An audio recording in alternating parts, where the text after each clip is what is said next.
ты карповик, ты не должен ударить лицом в грязь. Ты именно когда вот целуешь его, потом одеваешь, и тебе такие другое чувство, не такое, как победа в единоборствах. Я люблю это рисовать и шить. А вредные привычки есть ли у вас? Ну, у кого них нету. Рассказать, не рассказать. Я такой вот семье рассказываю, что. А тут полицейские на нас посмотрели, и идем, они едут параллельно. Мы думаем, а нас спасут. Ну, в то время же, когда, я в то время еще работал в милиции, да. Сейчас думаю, если попаду, то все. А тут бью, а он улыбается. Меня бьет, и я отлетаю с парнями на одной волне. Все там были спортсмены, все крепкие, суровые мужчины. Не понимали, когда человек ездит зимой, там бабки крутили у виска. И кричали: дурак! Страшно же, 100 километров. Тут пешком пройти тяжело, а тут надо добежать. То есть я как бы не спортсмен, а физкультурник.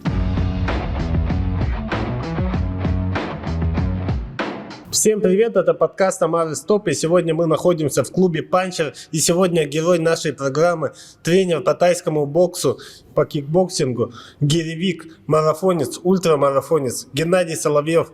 Гена, приветствую тебя. Здравствуйте. Как дела у вас? У меня отлично. Расскажите, откуда вы? Я родом с прекрасного города, зеленого солнечного города Алматы, Казахстан. До 4 лет я прожил там. В 1979 году родился там. Ничего себе. И оттуда переехали в Усть-Султанский район, село Дыгдал. И до 18 лет я прожил там. Родители, получается, у вас наполовину казах? Да, у меня отец казах, я наполовину казах, но я с Сахар, потому что я здесь вырос. Ничего себе. Удивился. Детство у меня было обычное, обычный советский ребенок. То есть рогатки, самострелы, это именно книги, фильмы, игры героев этих книг, фильмов. То есть везде драки, охота, все как у всех. И в спорте, да, спорт у меня у нас не было такого именно, как в городах, да, именно определенно под видом спорта. У нас в основном была советская физкультура, но такая качественная. То есть мы задавали нормативы на прыжки в длину, подтягивания, прыжки в высоту. Это в деревне? Да. И все это сочеталось с играми, велосипеды, конечно, ремонтировали, все это было. Вы были таким, спортивным самим? Я был не спортивным, я был очень маленьким, и сейчас небольшой. Но я был очень такой непоседа. И очень любил играть все время со сверстниками. Я был заводилой, потом уже стал как обычный. Я заговорил по-якутски только в 7 лет. А вот переезд как дался, например, с Алматы же? Да. В Алмата такой большой город, и потом переезжаете в деревню. Ну, я сначала увидел лес и подумал, какой огромный сад. Потому что мы летом приехали. То, что я помню. А потом уже мало помню. Местные ребята как раз поехали на ферму лето проводили в основном на фермах, деревенские ребята. И тогда я познакомился с местными ребятами и нашли как-то общий язык. И в итоге при поступлении в школу я уже заговорил по-якутски. Ну да, я тоже, кстати, когда с Москвы переехал, я вчера переехал, я тоже там научился в деревне. Какой вы были на улице? Дрались постоянно или нормально такой спокойный? Не то, что, да. Я лез, я дрался, да. Дрался. Ну, как у всех, дрался, сразу же. Обычно в то время было как, говорят старшие ребята, подходят, он говорит, что ты его можешь побить. А я говорю, нет. А тот говорит, я не говорил. Ты же говорил. И вот так каждый. И дрались, потом мирились и дальше играем. Вот так, никакого такого враждебных чувств никого не было. Это просто не знаю. Все, наверное, через это прошли. Да, конечно. А по учебе как учились? Я сначала до 5-6 класса учился хорошо, потом средний, как обычно. По русскому языку и литературе нормально было, по истории, по географии нормально было, а по точным наукам, конечно, к сожалению, я отставал. А вот про спорт с какого вида вы начали и как пришли к единоборству? Ну, именно, да, 80-е, 90-е, там как раз бум был на фильмы про боевые искусства, про фильмы с Жан-Клод Ван Даммом, с Чаком Норрисом, Долфом Лундгреном, знаменитый фильм «Рокки», который до сих пор популярен. Да, мы все смотрели эти фильмы вот с запоем, как были видеосалоны, и приезжал оператор, так называемый, у него был телевизор, ставил видеомагнитофон, туда кассета, и по рублю, помню, рубль, цена, рубль, и включает там «Путь дракона», и такой переводчик, слышали, да, вот такой самым голосом, твою мать такой, срань господня, вот такой этот переводчик переводил «Путь дракона», Ван Дамм, и потом как раз и наш глава села, он был представитель советского карате, то есть очень крепкий мужчина, очень такое мощное телосложение было, кулаки, кувалды, разбивал всякие кирпичи, разбивал, даже, помню, видели, так как он огнепорный кирпич разбил, доски различные толщины ломал, и он нас стал тренировать карате. Он руками гнул различные прутья, мы думали, он сверхчеловек, вот человек из фильмов. Это в каком классе? Это, по-моему, в 7-м, с 92-го года. Это карате. Значит, карате сетакан, но это было не чистый современный спортивный сетакан, где прыгают, говорят, там все смеются же даже, да, что это как пятнашки. Это было советское суровое карате. Но бум кикбоксинга был. И он стал тренировать кикбоксинг на базе карате. То есть, ну, мы все время смотрели фильмы и постарались именно вот трюки Ван Дамма выполнить. И все время именно нацелились на тайский бокс. Потому что как Ван Дамм прыгает, как он мощно накачанно сложен, он как красиво побеждал, проигрывая, побеждал. Вот. Но серьезно, вот именно да, спорт именно. И я после срочной службы во внутренних войсках пошел в спортклуб Махсовал Алексея Уварова. С осени 2000 года я тренировался под руководством Алексея Уварова, Алексея Кычкина, и там были очень именитые спортсмены. Это Дмитрий Ушканов, Захар Румянцев, Олег Филиппов, Николай Ребров. Очень крепкие были бойцы.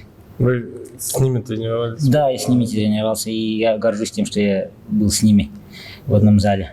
Поддерживаете ли связь? Да, связь поддерживаем до сих пор. Хорошие отношения, иногда встречаемся.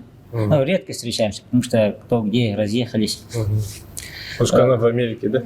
Он сейчас в Новой Зеландии. Новой Зеландии. Да. Вот. И через 4 месяца у меня как бы... я очень желал, вот, у меня жажда была вот, проверить себя. И как раз спустя 4 месяца я участвовал на чемпионате ЕГУ по кикбоксингу среди новичков. Ну, там провел 3 боя, все досрочно закончил в первом раунде, ввиду явное преимущество. Это 4 месяца позанимались всего? Да, ну до этого я был фанатом, просто все равно бегал, прыгал, подтягивался. Ну и вот это как да, вот именно то, что вот в фильмах делали, вот это делал. И вот шпагат сидел вот так на стульях. И еще вот одной рукой жим делал, единку. Вот это то Ван Дамм нас вдохновил. То есть Ван Дамм очень много сделал ребят, чтобы они занимались боевыми искусствами, особенно тайским боксом и кикбоксингом. А вот на этом первом чемпионате сколько там было человек? Вот я 3 боя провел, больше 8, значит. Но это были новички. То есть, как я. Но я был уже как такой, не 21 год был, я уже закаленный после срочной службы, да? Служба 2 года, да? Да, служба 2 года была, и все бои в первом раунде закончил. Первый раунд ввиду явно нокдаун, там, 2 нокдауна за раунд останавливали. Потом через месяц чемпионат республики, уже среди разрядников. И там в разделе лоу-кик я занял 1 место, а в разделе full контакт 3 место. То есть мы друг с другом. Ну, как бы я именно вот выплеснул вот мое свое желание вот, боксировать. И дальше вот эти были всероссийские турниры. Турниры по кикбоксингу выиграл тоже первое место 2005 год и 2006 год. И в 2006 году чемпионат Дальнего Востока выиграл в разделе full контакт. Это весовые категории 57 килограмм. Потом еще Кубок мира в Венгрии. Там бронзовый призер и серебряный призер. И тоже в двух разделах full контакт и low kick. Это весовой категории 54. То есть мне уже пришлось сгонять вес, потому что я не такой большой. Сколько вы гоняли? Ну, не очень много. Я где-то весил 63-65. Вот прямо как сейчас. И я иногда до 80 вырастал.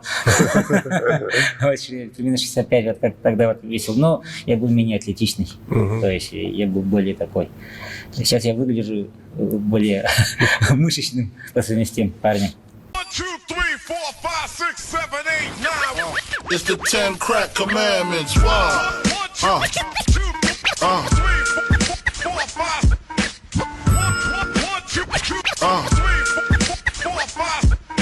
Можете рассказать вот подробно про турнир Кубок мира? Венгрии, Да, вот, как туда попали? Да, вот я расскажу, потому что сразу вот слышится Кубок мира, это крутой боец, да. Но это Кубок мира клубный. То есть клуб поехал, наш клуб Махсогол, поехали туда и выступали, я тоже выступал. И очень соревнования понравились в Европе своей организацией. Очень много спортсменов было. Проходил в городе Дебрецен. Там меня удивило то, что вот очень много спортсменов Западной Европы именно выступают в разделе лайт-контакт и семиконтакт. И у нас тогда вот мы именно на своем уровне, да, вот когда вот здесь, да, на местечковом уровне, у нас такой был своеобразный спортивный шовинизм, можно сказать, потому что мы скептически относились к другим разделам кикбоксинга, к другим видам единоборств, да, потому что мы признавали только бокс, full контакт, лоу-кик, муай-тай, панкратион, боевой самбо и кикусинкай. Но тут у меня глаза открылись, я увидел, как они филигранно владеют техникой, очень скоростные, очень разнообразные, очень красиво двигаются на ногах, различные удары в прыжке делают и не наносят ущерб сопернику. Вот это меня вообще так впечатлило. Именно умение владеть своим телом. Вот. И это самое удивляет то, что одной весовой категории было 60 человек, 8 человек, 80 человек. А вот full контакт и low kick, там 6 человек, 8 человек, то есть 2-3 боя. Почему? Они по-другому воспринимают. Это думают жестоко, да, урон здоровью. А вот лайт-контакт, семиконтакт — это более безопасно. Но их можно понять, потому что это спорт. Они воспринимают именно это как спорт. А мы вот именно как вспомогательное, да, воспринимаем, как это почти как практика думали. Ну, сразу забегу вперед, я вот так на улице никого вот так не бил, из хулиганских побуждений там не применял вот свои умения. Вот. И тогда у меня глаза открылись. А вот в том турнире я провел 2 боя в этом разделе лоу-кик. Победил одного спортсмена и проиграл спортсмену, получается, из Сербии. За выход в финал. А выиграли кого? Выиграл, я сейчас не помню. Я помню вот именно кому я проиграл, потому что, по-моему, выиграл поляка. Да, выиграл поляка, а в full контакте другому поляку проиграл в финале. Вот это чуть отвлекся, да? Потому что именно бой был равный. Ну, по ходу боя, по попаданиям я выигрывал. Но у меня как бы это было, я именно рубка, он красиво выходил, у него школа была лучше, например, он двигался на ногах, уклончики, подставочки, бил. И когда я лоу-кик попадал, он падал и хватался за бандаж, и за каждый раз мне давали там замечания, потом предупреждение, минус балл. Ну, конечно, тут уже, если не нокаутировал, то я никак не выиграю. То есть, да, по замечаниям. Он симулировал, да? Ну, я точно помню, что я бандаж не попадал. А вот поляку я бандаж попал, я извинился, он нормально принял извинения. А вот парень падал, пытался, ну, показывал рефери, мне несколько раз, потом минус балл, и все, я никак не выиграю. А в full контакте я выиграл, вот тоже не помню. Фотографии смотрел, вот на 3-м месте парень стоит, это, так не вспомнил, откуда он. Ну, такое лицо такое было, похоже на поляка. Потом выиграл спортсмена из Венгрии, по-моему, тут тоже из Восточной Европы, потому что Западная Европа вся была в этом, лайк-контакт и семи-контакт, а фулл-контакт в основном Восточная Европа. И из Западной Европы французы были. Потом в финале проиграл поляку, и такой случай вспоминаю, потому что вот мы боксировали, и я попадаю ему в туловище прямым ударом, и он согнулся от боли, и рефери мне счет открывает. Я все за весь бой пытаюсь пробить, гонять. Ну, в итоге он победил. Потом запись пересматриваю. Оказывается, когда я бил его в солнечное сплетение, он, оказывается, меня встречный ударил и попал прямо в лоб. И он травмировал, оказывается, себе кисть, и он скорчился от боли вот именно в руке. Да. А я подумал, что даже рефери поверил. И тот он вот одной рукой меня выиграл. Получается, одной рукой и двумя ногами выиграл меня. И в итоге стал вторым. Вот. Одноклубники, сколько вас поехало? Нас поехало 7 или 8 человек, там тоже хорошо выступили ребята. Хорошо выступили. Да. А сколько дней вы были? И это был первый раз вы в Европе? Да, в Европе первый раз. До этого не уезжал. Да. И каковы были ощущения вот в новой стране на Кубок мира приехали? Ну, мы быстро... Ну, как анекдот, да они не понимают по-английски, говорят по-немецки, спрашиваем. У нас тоже английский не ахти какой. И друг друга ломал потом. Немного по-русски говорят, и по-русски. Потом и удивились там, потому что это возрастные люди, кажется, вот, ну, говорите по-английски, спрашиваем. Ну, Deutsch and Russian, говорят. А по-русски понимаете, да, вот такое впечатление было, то, что это в то время мало. Ну, нам показалось. Вот впечатление было то, что вот, когда мы пешком пошли с аэропорта, когда это уже было в Будапеште, когда возвращались, мы решили в город пешком пойти. Просто решили прогуляться. Идем, и велосипедист останавливается. И, ребята, давайте я вам такси поймаю. Он по-английски прекрасно говорил, и ребята, молодой парень на велосипеде, и ребята, которые по-английски владели, вот с ним поговорили, и он говорит, в такси хочет, не, мы пешком уже хотели, давайте пешком пойдем, там через, он дальше поехал, а мы вот напрямик, и на следующем перекрестке он машину остановит и зовет нас, нет, говорит, спасибо большое, мы дальше сами пойдем, как-то нам стало неловко. И мы пошли через сельхозугодик. Это поле было, там стога стояли. Мы через прошли, там немного вот срезали. Смотрим, и тут парень стоит с полицейскими, на нас показывает. Вот думаю, ах ты, мудила, да? А тут полицейские на нас посмотрели, и идем, они едут параллельно. Мы думаем, нас спасут. Ну, в то время же, когда... Ну, я в то время еще работал в милиции, да? И тут полицейские пасут, думаю, да, пасут, и как-то побоялись. И они дальше поехали, и как только начало уже темнеть, и тут фары загораются. Смотрим, потом внутри салона свет, и два полицейских сидят.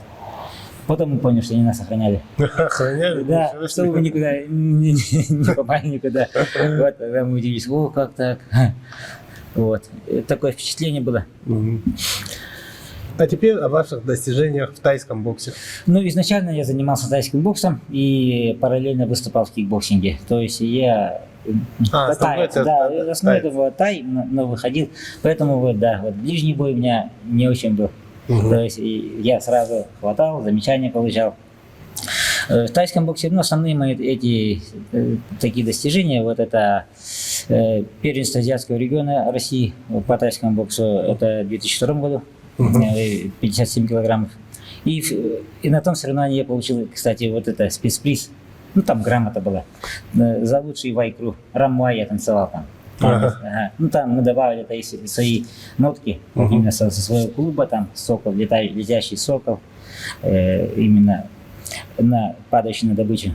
Вот такое было. И дали первое место за этот танец.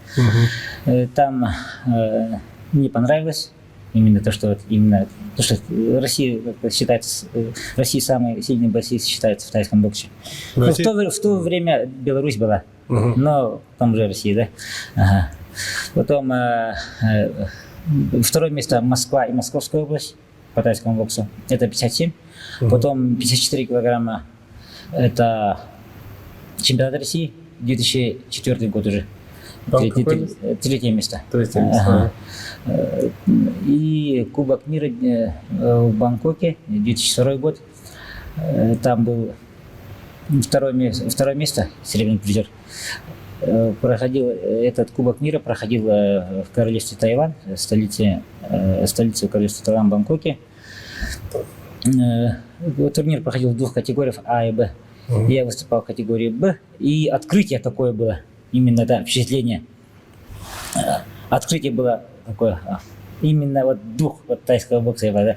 И почетными гостями были различные министры, генералы были, гвардия стояла, высокие тайские ребята, живой оркестр.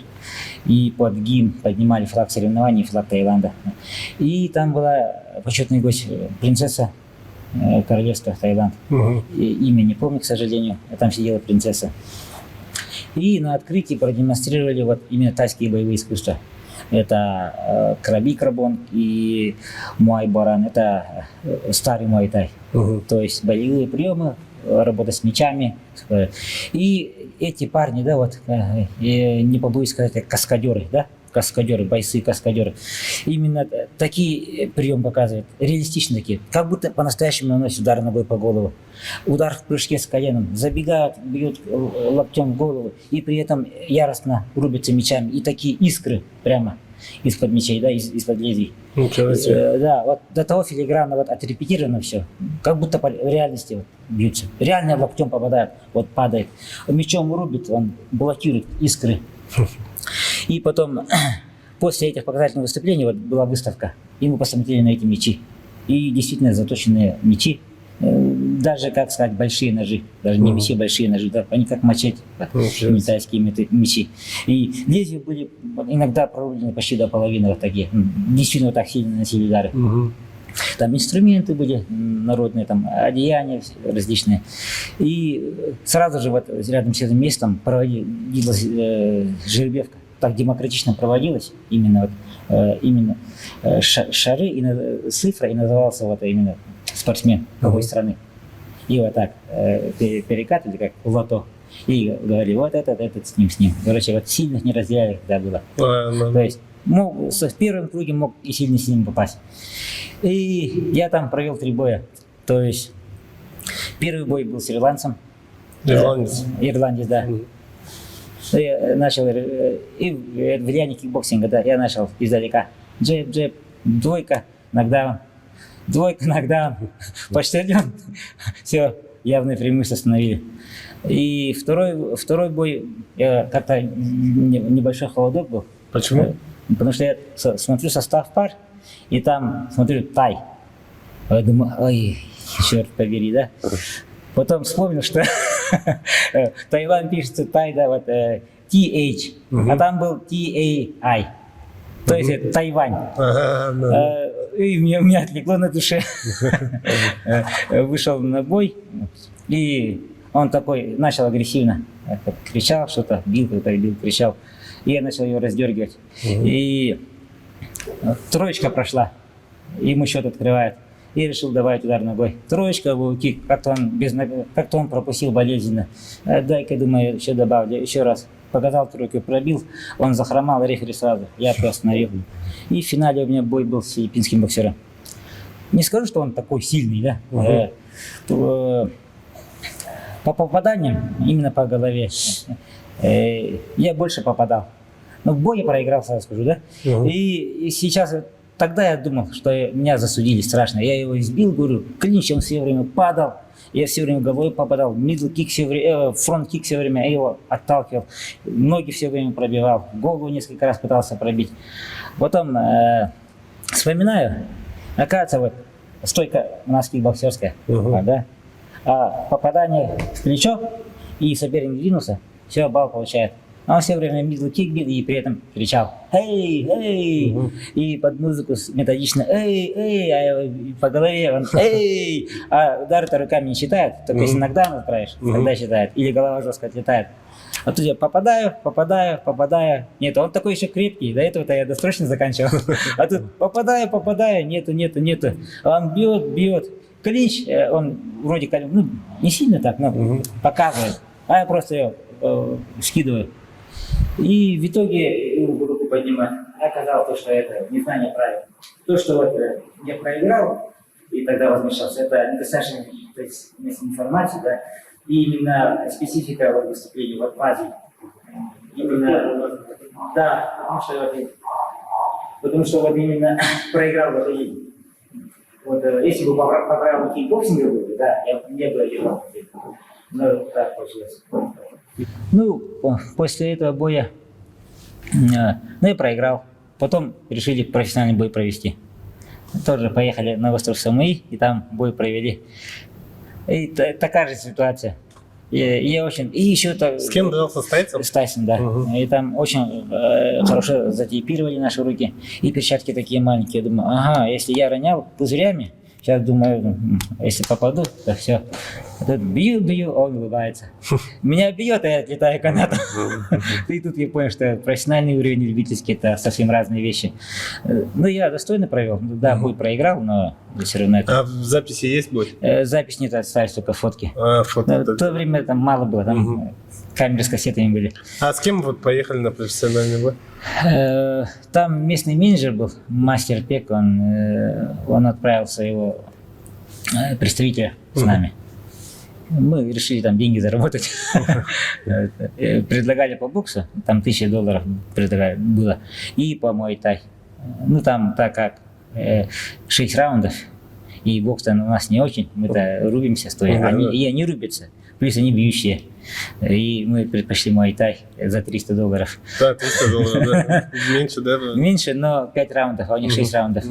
И все это удары акцентированы в голову, а тут, по-моему, это по всему телу. Шанс было, что можно остаться целым. А вот каковы были впечатления, когда в Таиланд приехали? И, ну, вообще, впечатления? Ну, было очень жарко, душно. Ну, мне понравилось. И я сейчас даже вспоминаю, когда в Таиланд прилетаю, я как будто прилетел к себе на родину. Мне нравится именно тайское отношение, потому что они такие улыбчивые, добрые, в ринге не беспощадные, а именно вне ринга они очень добрейшие люди. Вот именно нравится это. Их ненавязчивость вот такая. Когда сейчас прилетаете туда, вы занимаетесь там? Не, я там бегаю. Только бегаете. Бегаю, плаваю, да. Нет, единоборство я только преподаю, я сам не занимаюсь. Вы приехали туда выступать на турнирах. Как вы ощутили вообще их уровень, тайцев? Там уровни разные. И там очень такие профессиональные промоутеры именно подбирают, как-то они подбирают под наш уровень. Ну, очень хорошие бойца выставят, там нас вынесут, им зрелище не будет же. Просто как фаранга нокаутировали, да. Ну, и тем более не фаранга, там китайцы скажут, там, или монголы нокаутировали, скажут. Вот. А тут именно равный такой конкурент им будет должны показать. И отличие то, что вот мы серийно работаем, они мощно работают, мы серийно, они мощно работают. То есть видят, что мы любители. То есть на очки работаем, они на... Вы ходили туда, к ним в клубы? Да, в клубы ходили, и там тоже такое отличие то, что это профессиональный муай-тай отличается от любительского тайского бокса, то, что там в основном на сильные удары, на клинч, очень по любителям клинч, если не начинаешь сразу действовать, просто вяжешь, да, начинаешь разнимать, а в профессиональном бою вот именно на это дают время. То есть провести какое-то техническое действие, сваливание. То есть броски запрещены с использованием ног, только скрутки и различные сваливания. То есть не амплитудные броски японского типа там нет. А какие были вот чувства после того, как вы остановились 2 года подряд от золота на Кубках мира обоих по кикбоксингу и тайскому? Ну, как говорится, долго совмещением заниматься нельзя, но я все равно как бы проанализировал эту ситуацию. Почему проиграл? Ну, как говорится, проиграл так проиграл. Победили, не суть, это не победили меня.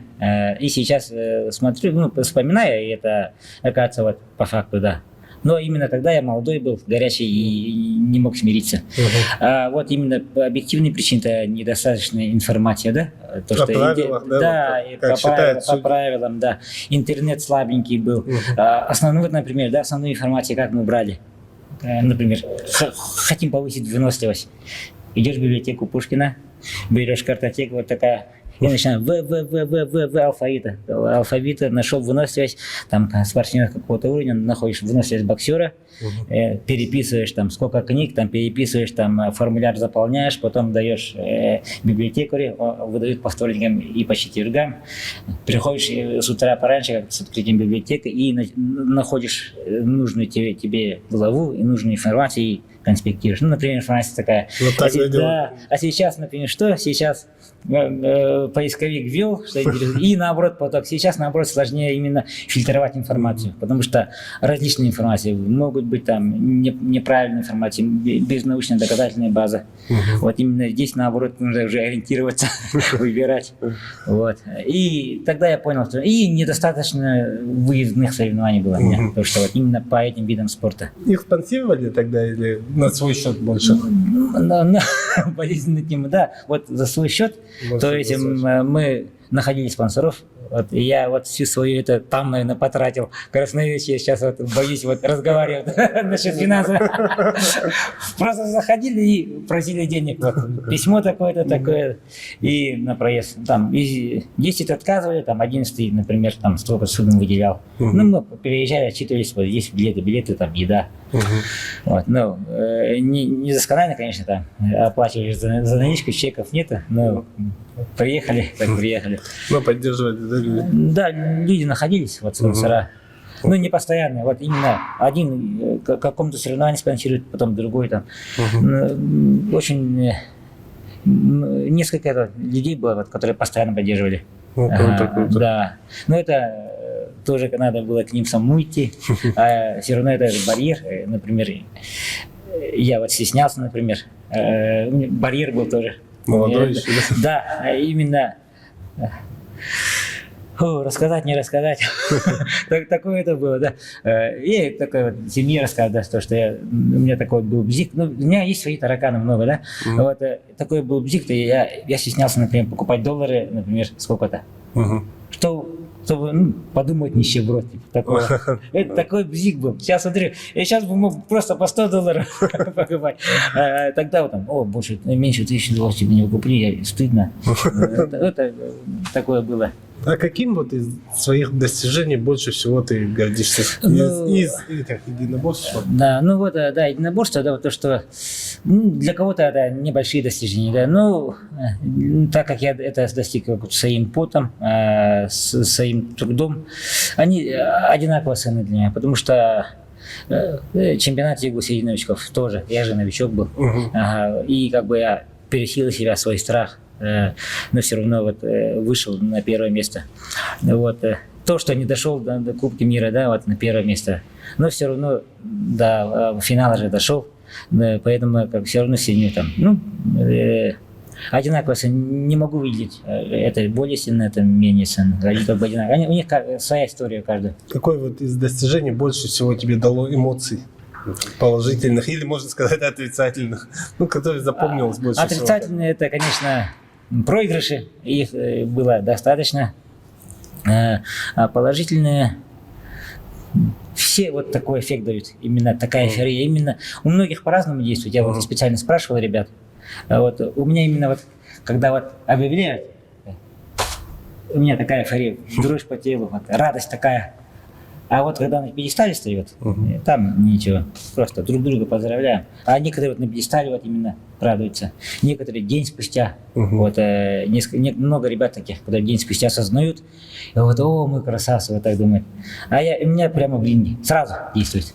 Руку объявление, вот стоишь, объявляют, ну, уже по щелчку уже идет, потом объявляют, руку поднимать, да, это эйфория, там, ему руку пожимаешь, поклоны рефери, потом боковым судьям, выходишь радостный. Зато на пьедестале вообще без эмоций спокойно.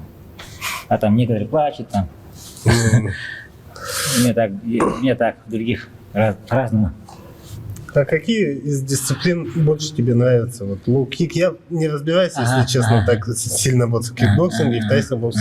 Ну, там есть много дисциплин, Да. К1 есть, да? Лоу-кик, вот. И расскажешь чуть-чуть про них? Конечно. Вот мне в то время и сейчас очень как бы импонирует муай-тай. Да, это я с детства интуитивно, да, вот Ван Дамма смотрел интуитивно вот муай-тай. И когда я занимался, вот, я муай-тай признавал, выступал по кикбоксингу. А сейчас, в то время, потому что у нас не было К1. К1 был только среди профессионалов. Сейчас смотрю, да, я бы, если был бы у нас К1 по любителям, я бы выступал по К1, потому что сейчас менее травматично, да, потому что локтей нету, борьбы в клинче меньше, то есть уже поединок проходит более высокой динамикой. То есть это же, по сути, кикбоксинг с коленом и с бэкфистом. Поэтому сейчас бы предпочел К1. Ну, так как в то время я выступал по тайскому боксу больше, да, занимался вот, я тай. И сейчас уже мог бы и К1. Вот, поэтому однозначно не могу сказать, потому что оба то и то нравится. Различия видов. Чуть-чуть вкратце так расскажи мне, чтобы я чуть понимание имел. Различия видов, да, вот К1 не надо вот так захватывать, тайский захват. То есть захватил, можно одной рукой, можно за плечи и удар коленом. Один, все, отпустил. А в тайском боксе захватил, крутишь, сколько хочешь, бьешь коленом, пока рефери не разнимет. Можно скрутки сделать, сваливание проводить, при этом удары локтями наносить. То есть это. И в основном различия в клинче. И в тайском боксе можно захватывать ногу. По любителям захват один удар. По профессионалам захватил сколько угодно ударов. То есть ногу. Вот такие, основные вот такие. И техника схожая, даже стойка похожая. Вот такая узкая, высокая стойка, собранная. Вот. А вот full контакт и К1? Это full контакт и К1. Ну, full контакт это больше бокс, потому что стойка боксерская, больше для боксеров подходит. Именно удары только выше пояса. Это и в основном спортсмены full контакта выступают параллельно по боксу, по кикбоксингу. Вот. А лоу-кик уже ближе, больше кикбоксинг. Также в это время вы работали в полиции. И как вы туда попали, и как удалось совмещать в этом? Так, ну, скажу, да, после срочной службы я отработал чуть-чуть историком, потом поступил, в то время поправили, да, милиция была. Милиция была, выполняла функции полиции, да. То есть работал в милиции, и мне было удобно, я тогда был холостой, работа была суточная, отдельной роте милиции по охране органов государственной власти было. И я там работал, служил, да, службу нес, и двое суток отдыхал, тогда вот тренировался, этого было достаточно, плюс на любые соревнования отпускали без вопросов. С какого года по какой вы работали в милиции? Да, я работал с 2000-го, да, по 2001, 2002, там уезжал в Таиланд, потом в 2004 восстановился и до 2008 года работал. И перевелся в уголовно-исполнительную систему. Потому что именно когда я повесил перчатки, потому что уже, да, я понял, что единоборство это, да, не секрет, это для молодых. 25 лет, пик, потом как ты держишь эту форму, ты продлеваешь, тем более легковес. Можно идти в профессионалы, но, как говорится, жизнь диктует другое. Вот. И подумывал уже, перчатки и решил повесить. И такая вот моя тайная, да, желание, тайная мечта еще со службы во внутренних войсках. И я мечтал вот именно сдать нормативы на право ношения крапового берета. И в наших условиях, да, вот именно, да, именно да, в той ситуации это было возможно во время службы в уголовно-исполнительной системе вводили специальное назначение «Белый медведь». Ну, я туда перевелся, но не так просто переводят, потому что сотрудник отдела это офицер, то есть боец это офицер, надо пройти сначала спецпроверку, потом ВВК надо пройти на офицерскую должность и специальную проверку пройти именно на пригодность на морально-волевые качества, на физическую выносливость, физическую силу. То есть тебя проверяют различными тестами. Там, бег 5 километров на время, подтягивания определенное количество раз, комплекс силовых упражнений, там, челночный бег, и в конце спарринг. В то время 12 минут было без перерыва с разными соперниками, тоже без весовых категорий. Но я это прошел, и меня зачислили в отряд. То есть, и да, белый медведь, и я очутился в это именно как с парнями на одной волне. Все там были спортсмены, все крепкие, суровые мужчины. И это время службы я вспоминаю с теплотой, то время, да, потому что именно это были единомышленники твои. Там никакого не было разделения, там, ты лейтенант, я майор, там, ну, такого не было. Вообще все как брат, да, вот так, по имени, там более возрастные, там, по имени, по отчеству. Вот так уважительное отношение было, и все были фанаты своего дела. А вот вы упомянули краповый берет, да? Ага. И в каком году вы его получили? Ну, Как как говорится, его не просто получить, ее надо заслужить, надо сдать нормативы. Нормативы непростые, потому что перед сдачей надо пройти тоже сдачу, такую, да, вот автология, да, перед сдачей сдача, потому что надо именно сдать на знание нормативно-правовых актов, потом на физподготовку, потом на выносливость, на силовую выносливость, на скорость, и только потом тебя зачислять в список кандидатов.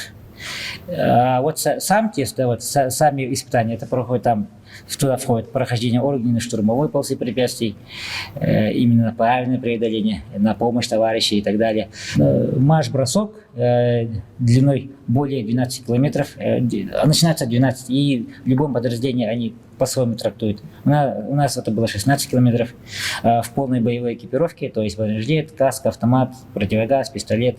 Обувь была обязательно уставная, то, что Родина выдает, потому что это я в конце скажу.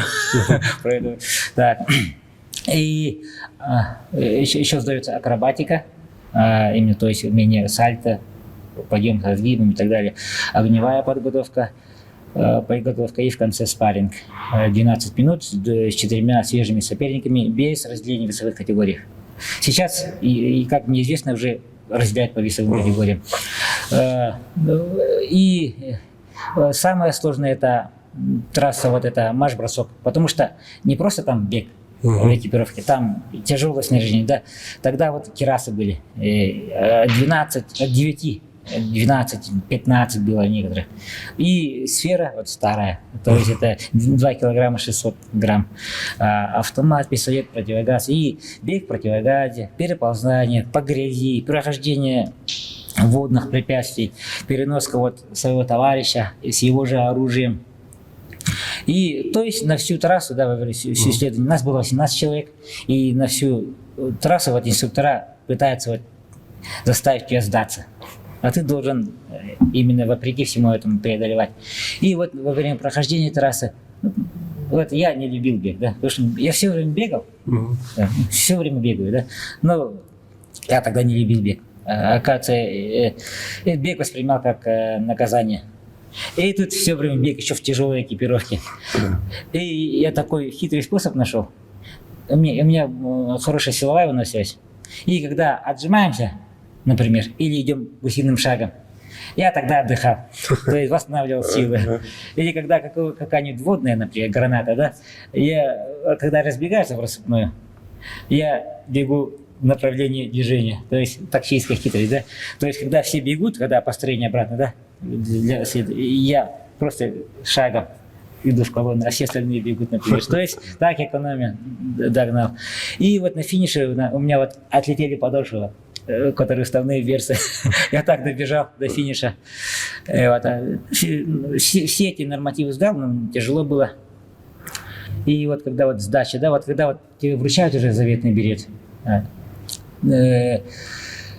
ты именно когда вот слушаешь его, потом одеваешь, и тебе такие, другое чувство. Не такое, как победа в единоборствах. То есть победа в единоборствах, да, ты такой же человек, как ты, с такой же подготовкой.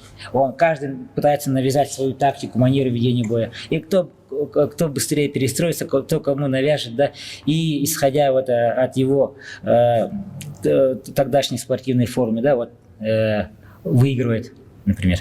А тут другое. Тут во время марша постоянно твой внутренний голос, да, твоя слабость тебе говорит: остановись, зачем тебе это? А ты бежишь. А тут ты слабеешь, а он становится сильнее. И все время шепчет: остановись, сдайся, зачем тебе это надо? А тут ничего. И тут же давай, вот до следующего отжимания. Отжимания, и тут ты его подавляешь, наоборот. А здесь я сильнее. Я не сдамся тебе. И тут то, что я себя победил. Самый именно, да, говоря словами Лао Цзы, победишь себя, победишь всех. Вот именно вот это у меня как бы осталось. Это что вот самый главный соперник. Ну, многие так говорят. Самый главный соперник — это твоя лень, твое нежелание, да, вот именно твои слабости, да, которые у всех есть, у меня их много тоже. И надо их преодолевать. Вот, если ты их преодолеешь, то будешь именно достигать цели. Вот, именно вот такое ощущение было. Именно я это сделал, я победил себя. И это очень долго оставалось у меня. Поэтому ощущение незабываемое.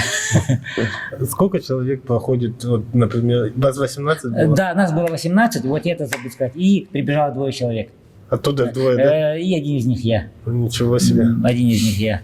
На финише вот лед такой был, вот именно вот мы лед ломали, шли по воде, ломали лед, продирались, мне сразу села судорогой. И на огневой подготовке именно все мишени попал, вот оружие проверил, она сработала. От души отлегло, потому что это уже не зависит от тебя. Именно это, потому что может от горячего, от выстрела заклинить, а ты один патрон оставляешь для проверки оружия. Натянул, выстрел, сейчас же на мне от меня зависит. И я вот таких, да, вот, изголодавшихся вот берсах смог там выполнить упражнение учебно стоит. Ну, получилось. И спарринг как бы это финиш. Если не нокаутирует, то выиграешь. Что дает именно крабовый билет? Да? Во время еще сдачи крабового билета, да, есть еще штурм высотного здания. То есть ты на альпинистском снаряжении именно выполняешь различные элементы страховки, самостраховки, тактические действия. Так, и крабовый билет, да, например, не дает никаких преимуществ, ты, наоборот, дает тебе больше ответственности. То есть ты крабовик, ты не должен ударить лицом в грязь, то есть ты должен нести службу, например, именно достойно. То есть ты не должен быть позором подразделения. Ты пример, можно сказать. Да, ты пример, ага. Поэтому, но сейчас, что отрадно, да, вот обладателям крабовых билетов доплаты делают 10% в зарплате. Это очень радует, что ребята. А раньше не было? Ну, раньше не было, да. Вот. А во время срочной службы ты захотел? Да, во время срочной службы, потому что я служил во внутренних войсках МВД, и там ребята на 2-м году сдавали на крабовый билет. И я захотел. Но я служил в комендантском взводе, а не в спецназе. Поэтому у меня не получилось. А вот во время, кстати, срочной службы, тогда ты занимался спортом или участвовал там? Ну, там рукопашный бой был, там поучаствовал, но дальше вот регионы не ездил. Не так уж. Даже не стоит. Там 3 боя. Вроде. Да, 3 боя. 2 выиграл, финал проиграл. Потом на выезде спарринге проиграл, вернулся. Все. Хорошо. Где тебе больше нравилось? Вот, в полиции больше или в УФСИН? Конечно, в УФСИНе. Потому что именно это офицерское подразделение, и все равны. То есть этого не было. Чинопочитания. Как братья. Это именно вот такой хороший коллектив был. Мне очень понравилось. Там сразу меня приняли. Я пришел сержантом, и там смотрю, там майор и капитан. О, здорово, брат. Поэтому мне очень понравилось. А в каком году ты вот закончил работу в структурах? Я на пенсию ушел в 2021, по-моему, да? Забыл. 4 года назад. Да. Ага. И перешли в тренерскую деятельность. Да. Упоминали то, что вы работали преподавателем. Кто вы по образованию тогда? У меня первое образование преподаватель истории, а второе образование преподаватель физической культуры, спорта и ОБЖ. Ничего себе. А как вот преподавать и структуру это совмещать? Как только я поступил, я вот устроился вот тоже на службу милиции и перевелся, вот, и вот мечта вот краповый берет, то, что я говорил, да, это перевелся туда. А какие самые памятные достижения вот, за время работы в структурах? Ну, очень благодарен уголовно-исполнительной системе за то, что дала мне возможность реализовать себя, именно тренироваться в рабочее время, совершенствовать свои физические навыки, спортивные умения. А также вот ФСИН именно мне предоставил возможность получать новые умения и навыки. То есть хочу такой момент, да, сказать, то, что у меня фобия высоты, я боюсь высоты. И во время сдачи крапового берета, когда я штурмовал именно с альпинистским снаряжением высотное здание, я вот это прошел на эмоциях, на адреналине, но я хотел преодолеть свой страх. Вот именно потому что я не хотел, чтобы мной управлял мой страх. Я должен был обуздать свой страх, управлять своим страхом. Но если я не могу избавиться от него, я хотя бы должен его контролировать. И я воспользовался возможностью, то, что служба вот предоставляет такую возможность. И я выучился на альпиниста. То есть стал изучать именно характеристики альпинистского снаряжения, именно технические действия, тактические приемы. Вот, да, вот то, что облегчает это. И я понял, что альпинизм это хорошая вещь. Я вот по повышению квалификации тоже проходил. Сначала здесь обучился. Вот, когда учился на спасателя, там именно есть курс альпинистской подготовки. И повышение вот в городе Сочи, тоже именно высотная штурмовая подготовка, то есть именно спуск с альпинистским снаряжением, спуск, подъем. А также практически промышленный альпинизм путем канатного доступа. То есть, если мне надоест тренерство, я могу и помыть окна на высотных зданиях. Ну, если мне будут платить как промышленным альпинистам. Потому что я должен еще свой диплом еще раз подтвердить. Вот. Так что я обуздал свой страх, получается. Вот. Не обуздал, стал контролировать. Я и сейчас боюсь, но я уже знаю, контролирую свой страх. То есть вниз прямо не смотрю, например, далеко смотрю и спускать, и уже все нормально. То есть круто. Это на самом деле. И вот во время службы, да, я работал на руководящих должностях, и вот на пенсию ушел подполковником. Несколько раз был лучшим сотрудником отдела. Даже имел честь представлять свой отдел в региональных конкурсах по служебному мастерству, служебно-прикладному мастерству. Ну, там тоже неплохо выступал. А также выступал по кикбоксингу, по КАЕ, это комплексное единоборство, по практической стрельбе. Ну, там не высоко, 2-е, 3-е места. А по стрельбе вообще там одно из последних, наверное. Вот. Я именно очень благодарен УФСИН, то, что вот я имел возможность обуздать свой страх, повышать, учиться именно. Как говорится, век живи, век учись. Все время обучаться. А скучаете ли вы по временам службы? Нет, надо идти вперед. Потому что каждый... Не надо ворачиваться. А ворачиваться можно только смотреть, но не ностальгировать. Посмотрел, вспомнил, дальше пошел. Потому что все еще впереди. Вернемся к спорту. Какими видами спорта вы начали заниматься после единоборств? Да, когда я повесил перчатки... Это в каком году было? Этот год я где-то 2012-2014 где-то. Вот, точно не могу сказать. Но просто я все время занимался, ОФП, да, так сказать. Я присматривался все это время, потому что единоборство уже, я не должен, я именно хотел новое. Не единоборство, да, не вид единоборств менять, а именно что-то другое. И я серьезно присматривался к пауэрлифтингу, а потом движением турникменов. Но я не хотел вот так, как турник. Они смотрю, они тренируются просто бессистемно. Идут и просто подтягиваются там, отжимаются. Я хотел именно спорт такой. И возможность выступать. И выбрал гиревой спорт. На первый взгляд, это такой спорт, да, вроде просто, да, толкаешь и рывок делаешь. На самом деле он именно сочетает в себе именно выносливость, оптимальную силу, гибкость и технику. То есть все должно быть в совокупности, потому что без если одно что-то хромает, это уже результатов будет не очень. И гиревой спорт развивать человека именно другой характер, силу воли другую, в отличие от единоборства, например, да. Вот единоборство, например, когда мы встаем, мы добавляем еще темп, потому что не хотим показывать свою усталость, и темп добавляем, и мы знаем, что у нас впереди минута отдыха между раундами. А тут у меня полностью целые 10 минут, и ты должен до конца дотерпеть, то есть толкать эти гири, 2-32 должен толкать. И наоборот, надо тут успокоиться, забыть про свою боль, там где-то болит, где-то ноет, где-то зажало.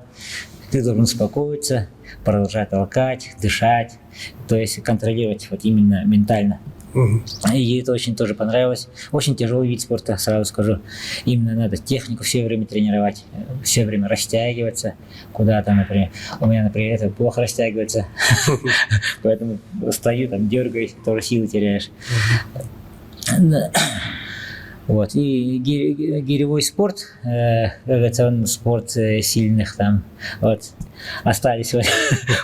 И я до сих пор им занимаюсь, но это как ОФП, вид ОФП, то есть на соревнованиях уже надо полностью выкладываться вот туда. А я сейчас уже занимаюсь другим видом спорта. А какие результаты вот у вас там на соревнованиях? Ну, в гиревом спорте тоже результаты стали появляться вот через где-то полгода занятий, да. Но на первой тренировке я поднял 24 килограмма, 2 24. На следующий попробовал 32, оказывается, понимаю, и стал уже заниматься. Но через полгода уже я выиграл соревнования «Динамо». Соревнования «Динамо» я выиграл 4 раза. Ничего себе. Это 24 килограмма. И там же, вот до этого говорю, что 10 минут, да, я там только 10 минут дважды простоял. А все остальное время я 10 минут не мог выдержать. То есть где-то я, значит, напрягался, то есть где-то применял силу, и, соответственно, получалось, что я уставал быстрее. То есть я должен очень быть расслабленным. Именно найти точку опоры, спокойно и стоять, отдыхать. А я где-то стоял, напрягался. Там так, да? Ага. Посреди мужчин, да, вот именно на республиканских турнирах, я стал... Так, я выиграл чемпионат города Якутска 4 раза. На 80 килограмм, на 74 килограмм, на 68 килограмм. 4 раза выиграл. И по ветеранам тоже выиграл город Якутск. То есть это старше 40 лет тогда было. И мне было только... Потом на республиканском турнире по гиревому спорту, это в 2019 году, я занял 3-е место среди мужчин, 63 килограмма. То есть заметили, вес скачет, 80 килограмм, да, 80 килограмм, 63 килограмма. Потом на том же турнире я в 2 разделах выступал, среди ветеранов занял 2-е место. То есть старше 40. И в составе команды города Якутска я занял 3-е место в гиревой эстафете. Потом на чемпионате, на Кубке Федерации гиревого спорта Республики в Намцах в 2022 году я занял 3-е место на 63 килограмма. И также в составе сборной города Якутска участвовал на играх Манчары по гиревому спорту в Верхнеюльске. Вот, основные такие. Участвовал много, но вот такие, где места занимал, вот такие. А много народу, да, участвует? Да, это очень такой вид спорта. Я очень обожал в свое время это. До сих пор люблю, но выступать тяжело. Там очень сильные ребята. А самое такой вес, вот это, да, я вот недаром говорю, 63, да, 68 килограмм, там ваши монстры. А почему у вас разница в весе там? 20 килограмм. Ну, иногда кидаю, иногда не кидаю, просто вот, да. Ну, я весил там 75, 74, вот кидал на 68. Иногда получалось на 63 кидать. А сейчас мне живу вес 65. Было время, я 80 килограмм весил. А там люди тоже гоняют, да, так или нет?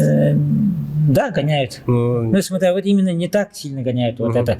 Если слишком большая сгонка, это сила уходит. А там сила важна, потому что сила выносит, все должно быть вместе.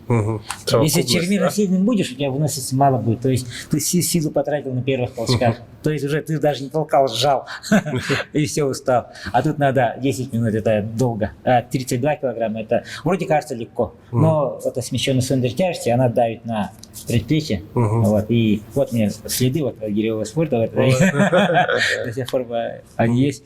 Вот. И они, кажется, тяжелее. И плюс надо держать равновесие. Вот такой очень хороший вид спорта. А какими тогда еще видами спорта занимаетесь? Велосипед у меня был. Я давно ездил на велосипеде. То есть еще мало кто ездил круглый год на велосипеде.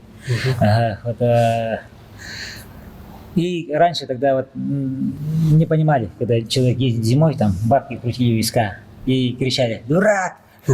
А вот когда по дорогам ездишь, водители пытались постоянно вытеснить на обочины там, или кричали, почему по тротуарам не ездишь. Вот, сейчас время изменилось очень, вот, именно со стороны водителей очень культура вот, появилась, уважительное отношение к велосипедистам. Но как-то, как ни прискорбно, велосипедисты как-то наоборот изменились в худшую сторону, потому что много гоняют по тротуарам. Пугают пешеходов. Велосипедист должен ездить по дорогам, по краю дороги или по велодорожкам. Ну, если ездишь по тротуару, то хотя бы не пугай людей. Вот это и есть. Ну, мне нравилось кататься на велосипеде. Круглый год катался вот, по бездорожью, по велопокатушке. Вот. Ну, это самостоятельно. Там были велосообщества, но я один ездил. А у вас это, да, наверное, это были горные велосипеды, да. Но настоящая вот сила, да, мощь велосипеда, вот именно вот это ощущение, да, от езды на велосипеде, вот именно кайф, да. Я ловил, когда вот мне супруга подарила шоссейный велосипед. Это там совсем другие ощущения. Это очень такое круто. Ну, посадка там другая, и скорость совсем другая. Поддерживаешь высокую скорость. Там ветер в ушах, там очень тихо, не как горным, там гудит, как будто едешь на мотоцикле. Покрышка тонкая, очень большая скорость. И там поучаствовал в лосиных бегах. А так вот, то, что легкая атлетика, да, я вскользь упоминал, то, что я все время бегал, но не любил бег. Я почти ненавидел. Ну, это как наказание было. Оказывается, мы все время неправильно бегал. Но вот, занимаясь гиревым спортом, я понял, что у меня, оказывается, бег становился лучше. Я уже стал бегать в удовольствие. Вот, и когда уйдя на пенсию, я решил пробежать полумарафон, потому что 20 километров бегал, а 21-100 не бегал. И решил в якутском полумарафоне пробежать. И тренировался сам себе составлял программу и бегал. И уже, думаю, приближался этот забег и решил купить слот. И тут уже да, люди подумают сразу: ах ты, да, тормоз, да. Оказывается, слоты закончились. Оказывается, есть такое, да, то, что надо заранее покупать слоты. А я решил перед самим забегом купить. Слотов нету. Я очень разозлился, ходил злой. И тут утром мне супруга говорит: есть московский марафон, давай пробеги марафон. Говорит. А я задумался. Да, вот марафон, это уже серьезно. 42 километра, 200 метров. Это уже серьезно, думаю. Сам я так не смогу. И позвонил своему бывшему коллеге. Он тренер, старший тренер республики по легкой атлетике, Василий Спиридонов. Он как мой старший брат был в отряде. Я позвонил ему: Василий Афанасьевич, Вася, говорю, я купил слот на марафон. Смогу я побежать? Сразу скажу, говорит, твой опорно-двигательный аппарат готов, говорит, ты гиревик готов, говорит. Но будешь выполнять вот задание, будешь каждый день бегать, говорит. Есть, сэр, сказал. Я сказал: так точно. И стал именно задание выполнять. И первое задание было длительный бег, вот, пробежать. А до московского... купил слот, да? Купил слот. А вот и вот 2,5 месяца было вот до московского марафона. Я купил слот до московского марафона, 2,5 месяца было. А обычно слоты заканчиваются. Это был 10-й юбилейный московский марафон. И как-то будто не случайно. Вот это именно вот этот, оказывается, вот то, что случается с нами, это не случайности. Вот именно подвожу к этому. И вот этот первое задание, да, надо было пробежать якутский полумарафон без номера просто. Ну, его пробежал, да, прошел, как тренировку. Пробежал и начало, и стал готовиться вот к московскому марафону дальше. И московский марафон, сам марафон был такой, ощущение праздника. Болельщики, очень много болельщиков, очень много людей по кластерам выпускают. Это было классно, я классно бежал. И потом, на 32-м километре я впервые познакомился, да, в кавычках, со стеной. Это марафонская стена. То есть резко силы покидают, и тем резко падает, в глазах темнеет, не хочется бежать. И тут я до пункта питания доковылял, колу выпил. И как раз мои родственники там очень хорошо меня поддержали. И я добежал до финиша. Ну, для новичка, да, вот, который занимался 2,5 месяца, 42 километра 200 метров, я пробежал за 3 часа 25 минут. Ничего себе. И после этого же сразу пересмотрел свое расписание, то есть тренировок.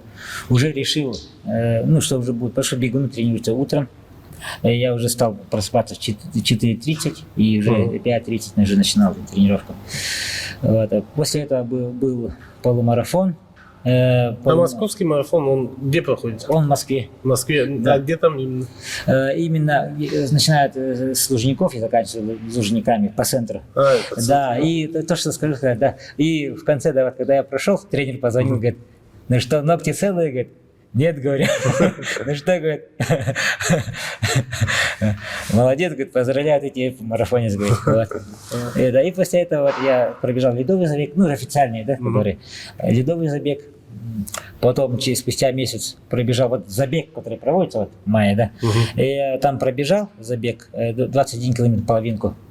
И там занял второе место в своей возрастной категории 45-54 года. И тогда я задумался, половинка не для меня, думаю, потому что надо очень быстро бежать, это мучение терпеть, 21 километр все время быстро бежать. И сосредоточился на марафоне. Купил слот на старейший марафон Европы, один из старейших марафонов Европы, это Пушкин, Петербург. И там стартанул. И там очень хорошая трасса, очень прямая. И я бежал, вот, тем хороший был. Сколько километров там? Это 42-200 тоже марафон.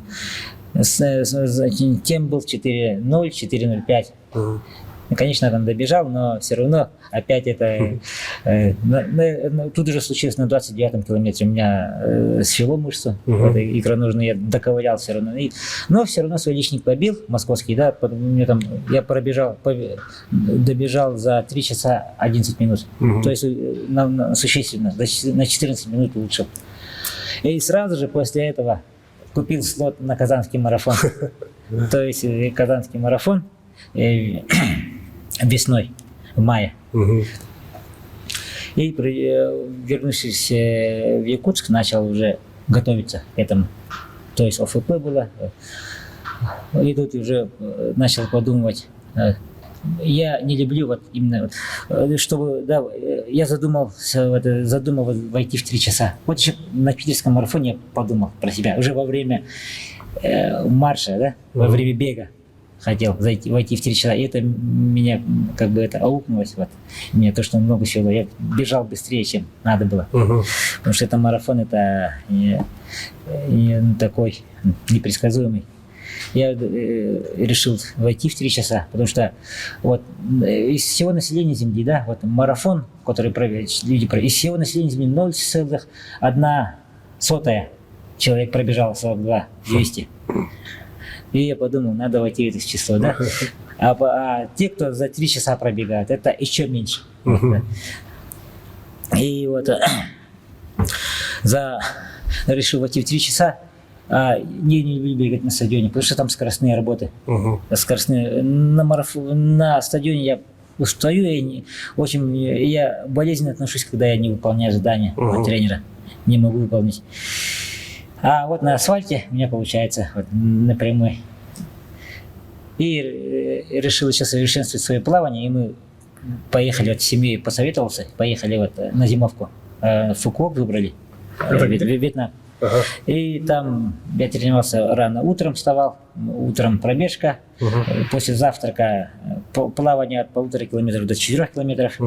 Я там действительно усовершенствовал свое плавание. Вот именно, вот человек же боится, вот, вода это стихия. У меня тоже, я боялся воды, да? Но я плавал как по-деревенски, от берега до берега. А тут и бассейн тоже так же. А тут открытая вода. Я прочел вот книгу «Полное погружение» и начал плавать. Ну, у меня обычно паника до 400 метров. Ну, это осталась паника. Но после этого как-то ритм входил, уже расслаблялся и просто плыл. И о своем думаю. Это как медитация, тоже очень хорошо вот это действует. И днем после плавания ОФП было, после обеда. И вечером небольшая пробежка, там 10 километров, 8 километров, 10 километров. Я очень хорошо вот так потренировался там. И на Казанском марафоне, когда бежал, очень хорошо был организован марафон. Один из таких, вот, если московский считается один из трудных, да, один из крутых трудных марафонов, а вот Пушкин, Петербург это одним из старейших, Россия старейший, а Казанский считается одним из быстрых, и можно свой личник поставить в Казани. И когда я стартанул, вот очень хорошая организация, там тоже бежал очень хорошо. Ну, просто помню то, что вот это. Сначала было очень шумно. Все смеялись, шутили, разговаривали. И когда мы бежали с половинкой, это 21 километр, да, и марафонцы. И когда вот развилка пошла, половинка направо, марафон вперед, вдруг такая тишина и только топот. Оказывается, болтали половинка все. А вот марафонцы все ждали, что впереди будет тяжело. И тут у меня тоже, как в Питере, икроножная мышца вот эта. Да, это свело, это где-то на 32-м километре. И я начал ковырять, вообще темп упал. И тут впервые я хотел остановиться. Вообще хотел отказаться и пойти пешком. Думаю, да, хрен с этим 3 часами. Я уже думал, все, не успеваю, по часам смотрю. И сзади чувствую тычок. Работай руками. Оборачивается, там этот Юрий Строфилов, чемпион мира, да, в марафонском беге, среди мужчин старше 60 лет. Вот, работая руками. Он, оказывается, там сопровождал своего ученика. Тот ученик хотел войти в 3 часа, он сопровождал его, поэтому он был сзади. А тут, как я увидел, как начал работать руками, и я сам побежал, забыл про боль в ногах, про боль, и добежал. Забыл и стал на уже нормально, темп поймал, бегу, и за 200 метров до финиша смотрю, мой тренер Василий стоит и говорит: давай, финишируй. Я еще так скажу, что на финише уже обогнал двоих бегунов. И тут мне дают фрукты, я такой радостный. Вот как это многотысячная толпа, вот общее количество около 35 тысяч. Успел, да, за 3 часа? Вот, да, я не успел, к сожалению. Да, вот это, сейчас скажу, да, вот я именно, как среди, да, общее количество бегунов было около 35 тысяч, да? А вот марафон бежали около 5 тысяч. Вот, и в этой толпе марафон, там еще половинка же была, да? Половинка и марафон, да? И примерно около 10 тысяч человек, да? И Юрий Строфилов, это очень популярный вот такой тренер, да? Он сам как бегающий тренер. И я стрелил в этой толпе. Он, не я, он меня поддержал. Я вот такой, о, да, это вообще там жестко это. И тут меня на финише тренер встречает. И, к сожалению, я не вошел, но все равно личник побил, вот уже питерский. За 3 часа 6 минут 11 секунд. 6 минут. Да. Ну, своей возрастной 35-я, там около 400, аж 600 человек было в моей возрастной. Ну, 35-й, по-моему, если 6-й. Вот, достойно. Вот боюсь соврать, поэтому вот так, примерно цифры. Так, потом разбор полетов был сразу же, через пару часов с тренером, по телефону же. Я был в гостинице, вот, и тренер позвонил, говорит, и, говорит, все, готов, все, говорит, на 100 километров на чемпионат республики в Якутске. Я сказал, так точно. То есть и он не дал мне заняться вот самобичеванием, за то, что я ему очень благодарен. Потому что я бы лежал бы и как 6 минут там, начал бы где-то на трассе себя вот корить за то, что где-то неправильно там добавил, там надо было спокойно бежать, да, а я там в азарт вошел, там побыстро побежал. И он не дал мне это именно заниматься самобичеванием, сразу вот поставил задачу. Так точно, сэр. И стал готовиться. Ну, подумал, 100 километров, это же страшно же, 100 километров. Тут пешком пройти тяжело, а тут надо добежать. А еще не простой забег, вот, а именно чемпионат. Ну, я приступил к подготовке. Ну, тренировки, кстати, очень мне понравились, в отличие от марафона. Вот на ультрамарафон, да, ультрамарафон это уже больше 50 километров, это же ультрамарафон, это 100 километров, да. Параллельно вот готовились на чемпионат России, ребята. И во время длительных тренировок, да, вот тут же длительно, когда если на марафон готовился, то я бегал там по 25 километров, по 30, тут уже бегал по 40 километров, там по 30 километров, это один забег, да, то есть в неделю около 200 километров выходило забег, набегал. Вот, и чемпионат республики вот наступает, да, вот 100 километров, и настал тот день. И вот, и очень резво, хорошо вот начали, вот, бежали вот, как бы толпой, нормально, вот, марафонцы были, мы были, там участники чемпионата России были, они нас, конечно, далеко оставили, участники чемпионата России. Значит, до чемпионата республики вот мы бежали, участники, вот, нормально. И на 39-м километре я уже стал отставать, короче. Да, стал отставать, парни пытались поддерживать меня, но я отстал. Но пройдя 42 километра, да, 42 километра 10 метров, и тут уже отметка, да, потому что бегали по кругу, вот, по городу, по участку трассы. Я понял, что это я зашел 3 часа вот, на марафонской дистанции. Бегая 100 километров, зашел 3 часа. То есть у меня запас был приличный, 3 или 4 минуты было. Я думаю, вот это вообще же круто. И теперь подумал, все, я уже точно дойду до конца. А тренер говорит, что тебе надо только дойти до конца, почувствовать трассу. Говорит, это, говорит, как в единоборствах. Сойдешь с дистанции, ты проиграл досрочно. Как будто тебя нокаутировали, говорит. А надо, говорит, просто дойти, значит, ты проиграл, но бой провел досрочно, достойно бег. Я вот и добежал. Ну, мне очень вот поддержка вот близких очень помогла. Вот моя дочка, моя супруга, ой, всю дорогу мне помогали вот именно на пункте, да, приема пищи, вот постоянно вот именно то, что я, все они готовы, там, суп, гель, вот, кола, там, чай. Там даже суп? Да, вот это скажу, да, отличается от марафона тем, что вот на марафон можно на гелях провести, там, на фруктах, а после 50 километров вообще не хочется, вот, это уже какая-то дрянь, кажется, фрукты, дрянь, там, соль, дрянь, вода, дрянь. Хочется колы и суп, вот именно куриный суп, жена такой суп приготовила, и там были как раз кусочки макаронов, это так хорошо заходило, и кисель заходил.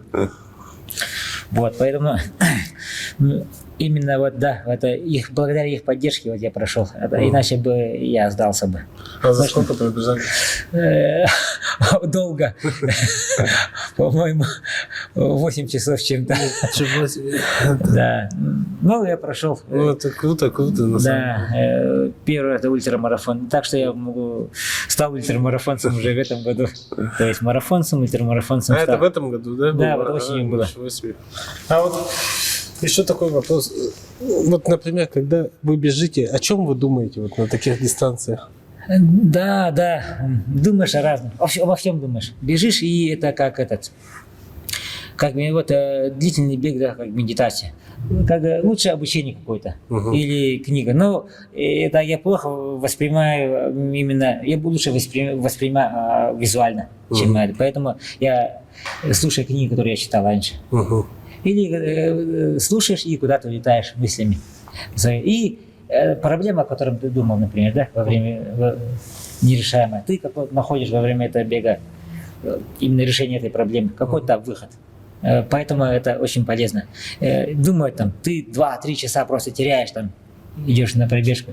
Это ты именно себя заряжаешь, вот, свои мозги кислородом, потому что ты умеренно двигаешься, медленный бег, спокойно бежишь своим темпом и думаешь о разном.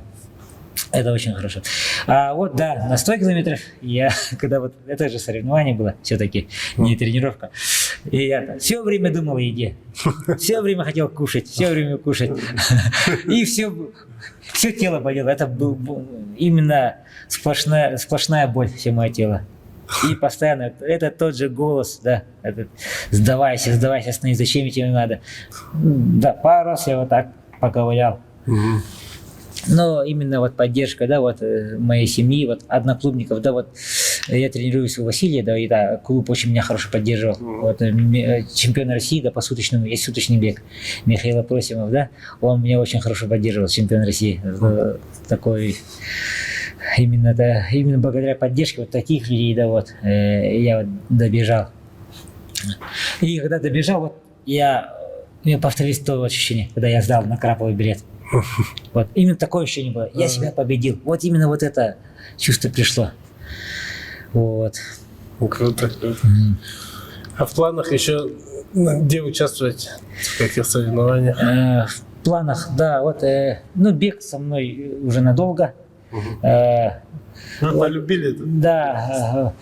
И оборачиваясь назад, как бы, да, на свой путь, да, спортивный, да. Потому что я не крутой боец, да, я средненький, да, я не крутой бегун, да, но как бы я за это же берусь впервые, и благодаря вот именно труду, да, вот дисциплине, именно стараюсь вот улучшить, именно себя совершенствовать. Я не хочу быть сильнее кого-то, я хочу себя вот лучше сделать, чем был вчера.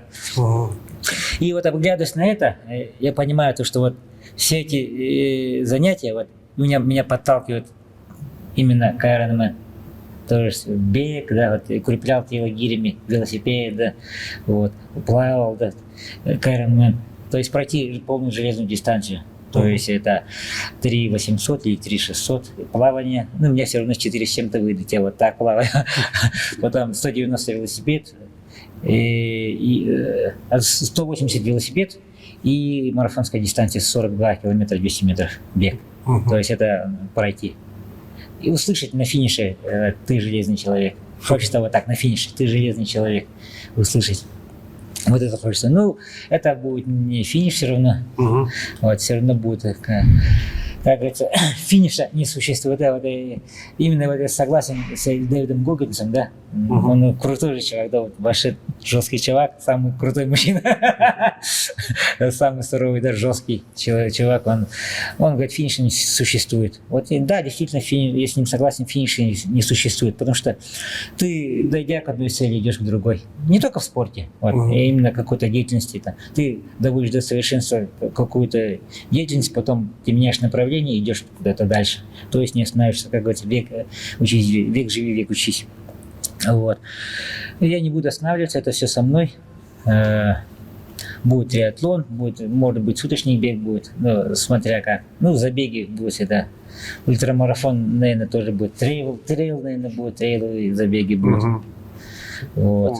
Ага. То есть я как бы не спортсмен, а физкультурник, то есть около спортивный физкультурник, можно сказать. Когда вы решили тренировать и когда вы пришли в клуб Панчер? И какие виды спорта вы тренируете?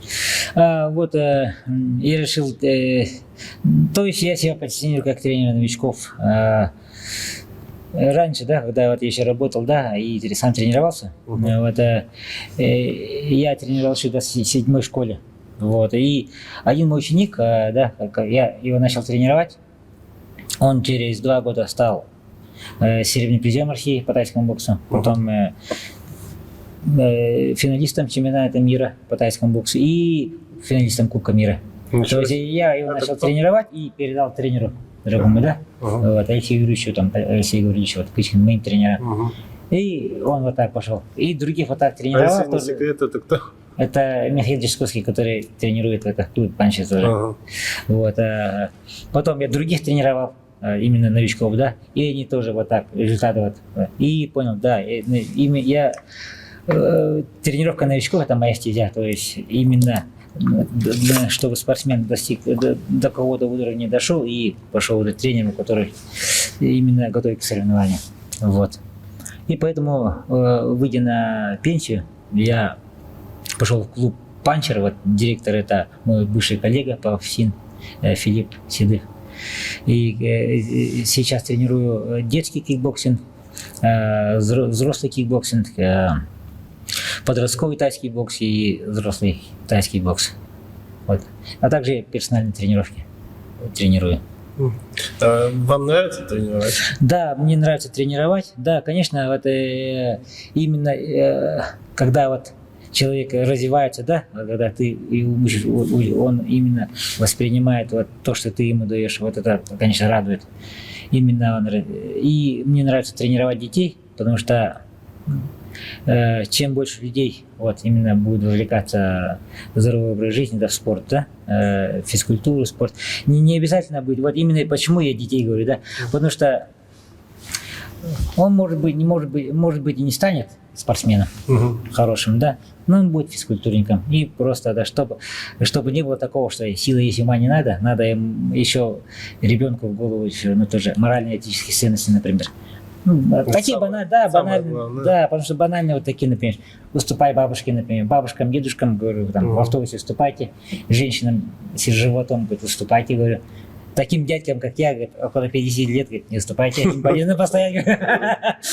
И вот тетенькам, говорю, с маленьким ребенком, говорю, надо выступать, говорю, например, или бабушке помогать, дорогу переходить, потому что им тяжело, особенно когда скользко, говорю, вот так, говорю. И сейчас, вот говорю, дети перебивают друг друга. Вот, когда разговаривают, они же один говорит, и второй кричит. Они же не слушают друг друга. Я говорю, слушайте, когда один говорит, выслушайте, потом отвечайте, я говорю. А то вот так кричите друг на друга, никто не понимает. Вот такие вот основные, вот такие базовые вот эти, надо вот именно для поведения, да.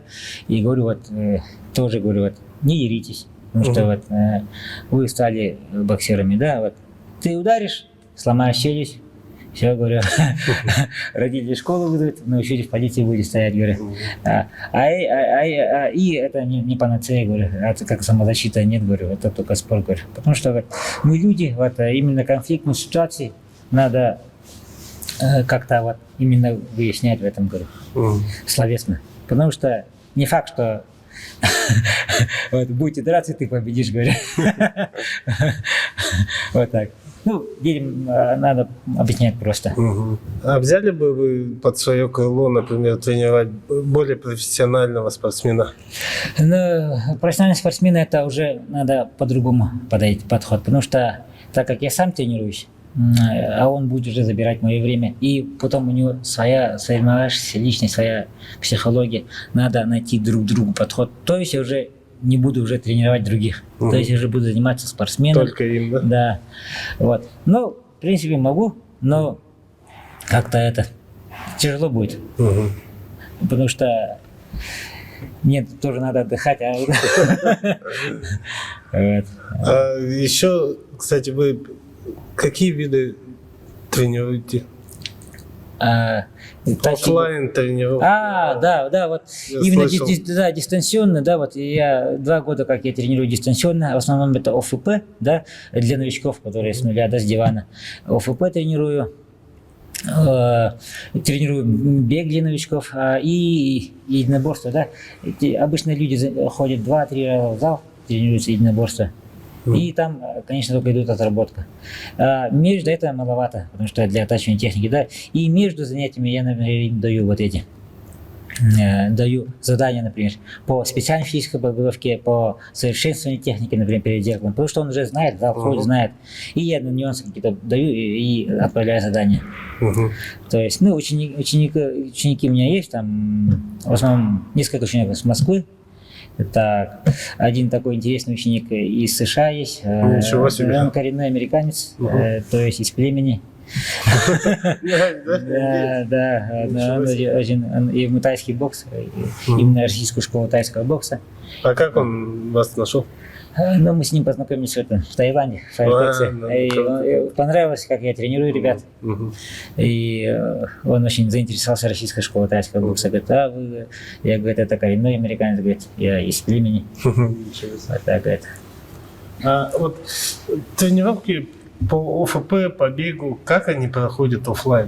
Да, я дистанционно отправляю задания, и они в конце недели отправляют вот, именно вот то, что они пробежали, то, что отработали, они вот отчет отправляют. Это требует очень такой самодисциплины, потому что вот такие тренировки сейчас актуальны, вот это, ну, как бы тренд, да, у людей времени не хватает. Они там 2 раза в зал ходят, остальное время, например, сами тренируются.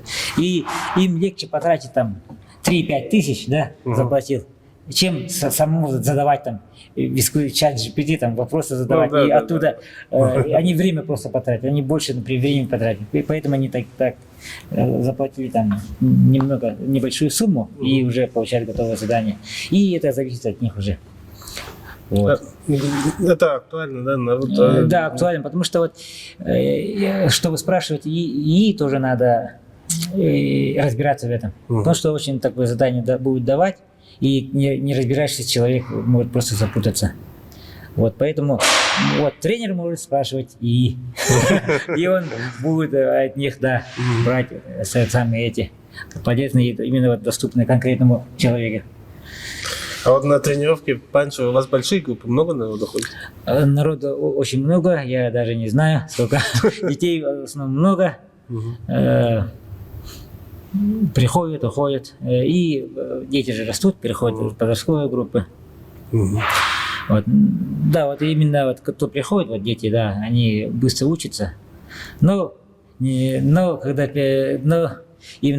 выступление на соревнованиях, да, вот, и после первых соревнований я пытаюсь отправлять более такому специализированному тренеру, к соревнованиям тренеров. Вот у нас есть в клубе Павел Степанович Данилов. А вы сами не готовите к соревнованиям? Я готовлюсь к соревнованиям, много таких на месте, на выездные я как бы это, потому что там много времени надо тратить. А график у меня такой плотный. Что для вас важнее, вот, дисциплина и труд или талант? Ну, для вас самих, я вот по разговору подумал, что больше труд, да? Дисциплина и труд. Да, для меня очень важное значение дисциплина и труд, потому что многие люди, имея таланты, не ценят. Потому что кто талантливый, да, и трудолюбивый, они уже величайшие, да, артисты, музыканты, композиторы, спортсмены, то есть, да, это кто талантливый и работает, они вот это. А вот именно дисциплина и труд, я вот хочу, например, да, привести пример. Один мой ученик, да, он живет на 2 страны, то есть он живет в России и в Австрии, то есть он все время в перелетах, и он постоянно очень дисциплинированный, все время, все задания выполняет вот точно, вот, все задания вот именно то, что я отправляю. Вот. Утром пробежка, например, в Москве пробежка, например. Ну так, да? Следующее утро длительный бег, Вена. Утренняя пробежка, Бишкек, ОФП, Бишкек, да?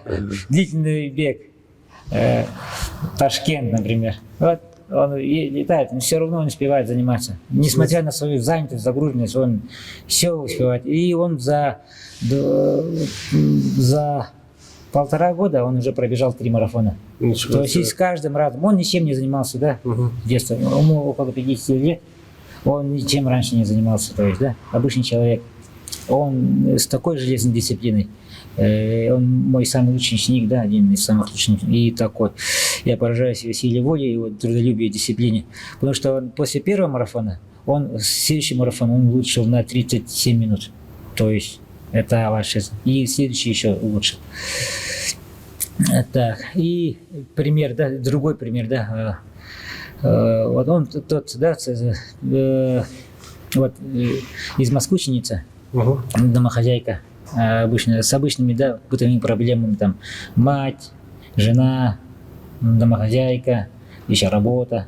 И она совмещала тренировки и со своей деятельностью. И она скинула 13 килограмм пробежала 3 полумарафона и каждый раз тоже улучшала. То есть вот такие ученики вот, именно дисциплины. То есть я просто им задание отправляю, они отправляют отчет, что мы сделали. Все.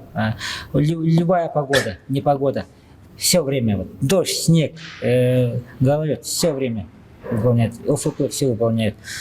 Круто. И он уже сейчас готовится к своему первому марафону. То есть все равно сейчас работает над своей физподготовкой. Вот такие вот железные, да, это дисциплины люди вот доказывают, что главное не талант, а дисциплина. А при наличии таланта есть и дисциплина, это вообще круто. А есть ли у вас такие ученики, таланты и дисциплина? Так. Можете вспомнить? Да? Есть таланты. Угу. Вот, очень, да, видно, что он такой, он пропадает или редко ходит. Угу. Вот, хоть работа в парах, он, например, бьет опытного, да, спортсмена, который там пару соревнований прошел уже, да, его бьет, новичок приходит там, потом ходит, не ходит. На соревнования будешь свой? Да, буду. Потом пропал, не пришел на соревнования. Он так ходит там, не знаю, куда он дальше пойдет. Как вы контролируете, вот кого офлайн учите, да, технику ихнюю?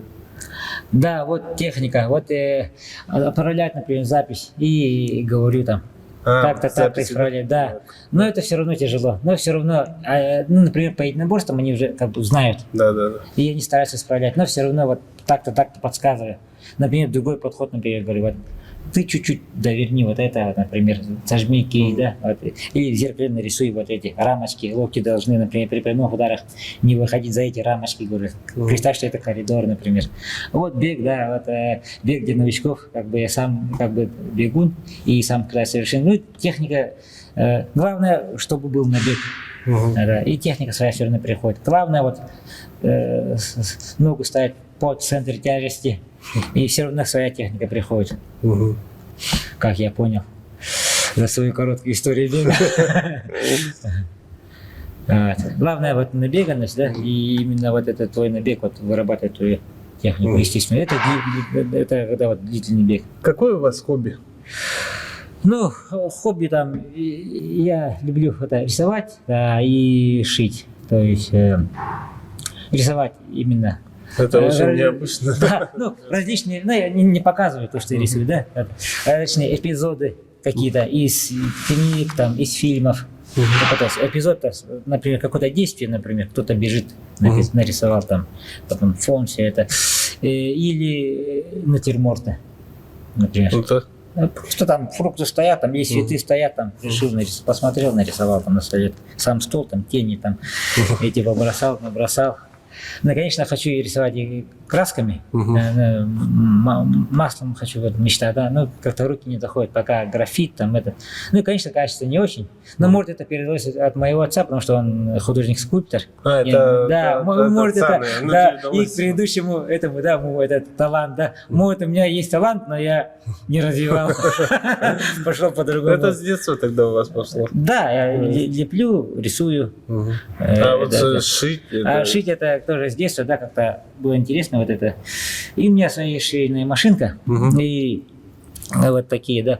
Мне нравятся вот именно вот маскарадные костюмы своим детям. Особенно мне нравятся детям там. Или вот шторы, да, подшить там. Да, каштаны подшить там, это, простыни там, это не проблема. А вот это вот маскарадные костюмы, как бы я там вообще фанатею, там фасон сам придумываю, там какой-нибудь костюм, там король, там костюм короля, там какие у него эполеты, там какие ордена, какая корона, там все это вот именно сам придумываю, там эскиз рисую и вот я готовлю, делаю это. Я думаю, с детства вообще, да? Да, ну это как, для меня это как медитация, я отвлекаюсь, например. О чем-то задумываюсь и начинаю рисовать. Потом и решение проблемы приходит. Это как длительный бег. Сейчас редко, потому что длительный бег это заменяет, похоже, это медитацию. И шитье тоже, да, ну шитье как это получается вот.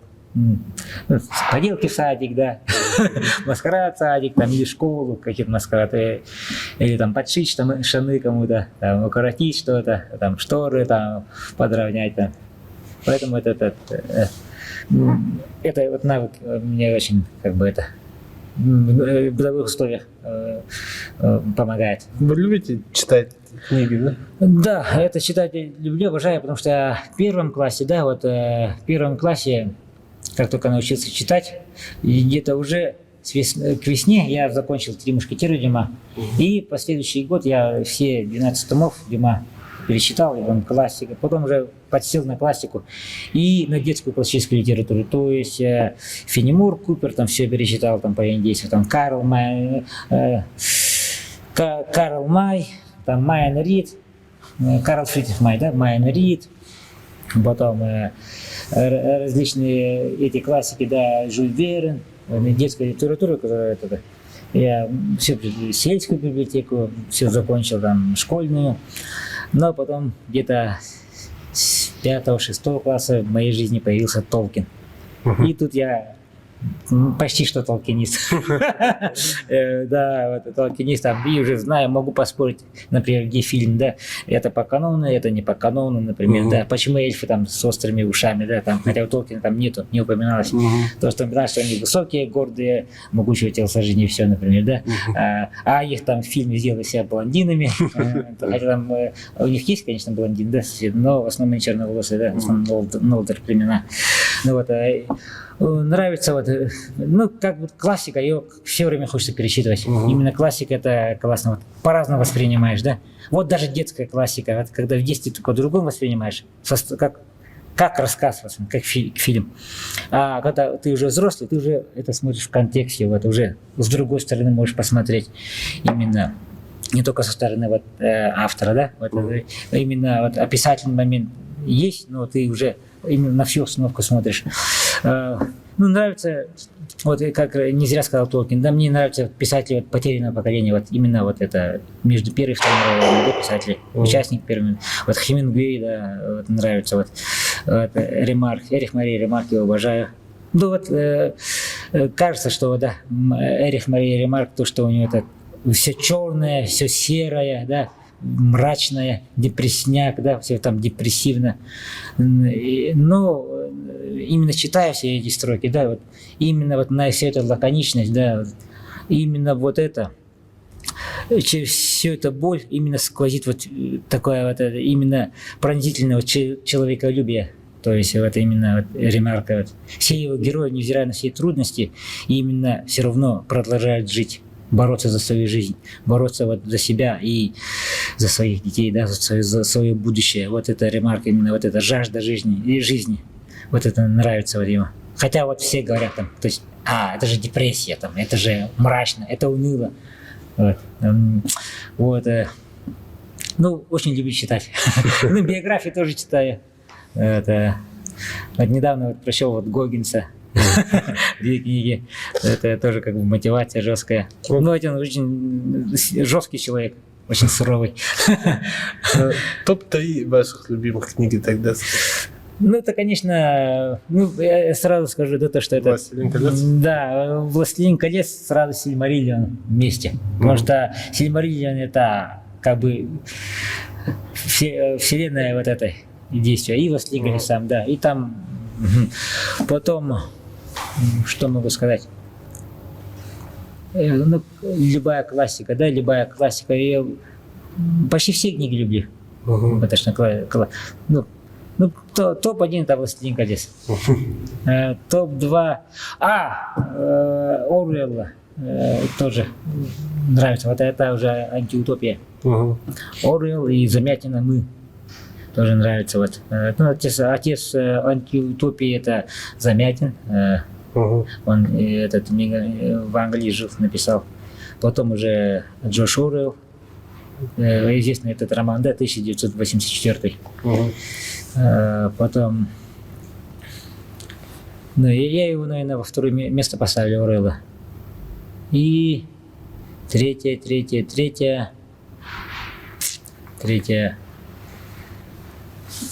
которое очень оставило впечатление, наверное, «Моби Дик». Потому что я недавно прочел, да, это года 3 назад. Потому что я раньше американскую литературу как-то не воспринимал. Я думал, европейская литература это да, топ. да, классика, европейская классика и русская классика. Но русскую классику как это не воспринимал. Но сейчас заинтересовало. Потому что мне очень понравился этот, именно вот «Собачье сердце» Булгаков, да, вот Булгаков именно, его лаконичность, да, это просто это, именно как он именно не был репрессирован. Да, вот, и сейчас мне это нравится, да, и это заинтересовало. Потому что я прочел Достоевского, именно вот это «Преступление и наказание». Но я так не понял. Вот такая информация, да, вот на такой том. Это прочел в детстве, да. Я так и не понял. Ну, сейчас уже думаю, надо перечитать. Потому что все его хвалят. Все говорят, шикарный роман. А мне он очень не понравился. Потому что я, наверное, был недостаточно зрелым в то время. Потому что я где-то в 10 классе прочитал. И мне не понравилось. Потому что самокопание, все это психологическое. А сейчас, наверное, я открыл вот для себя Бальзака. Потому что в детстве начинал читать Бальзака. Но потом как-то не понравилось, не зашло. Ну, потому что Толкин там, герои, там, все это, эти, Арагорн, там, когда тут Арагорн какой-то этот,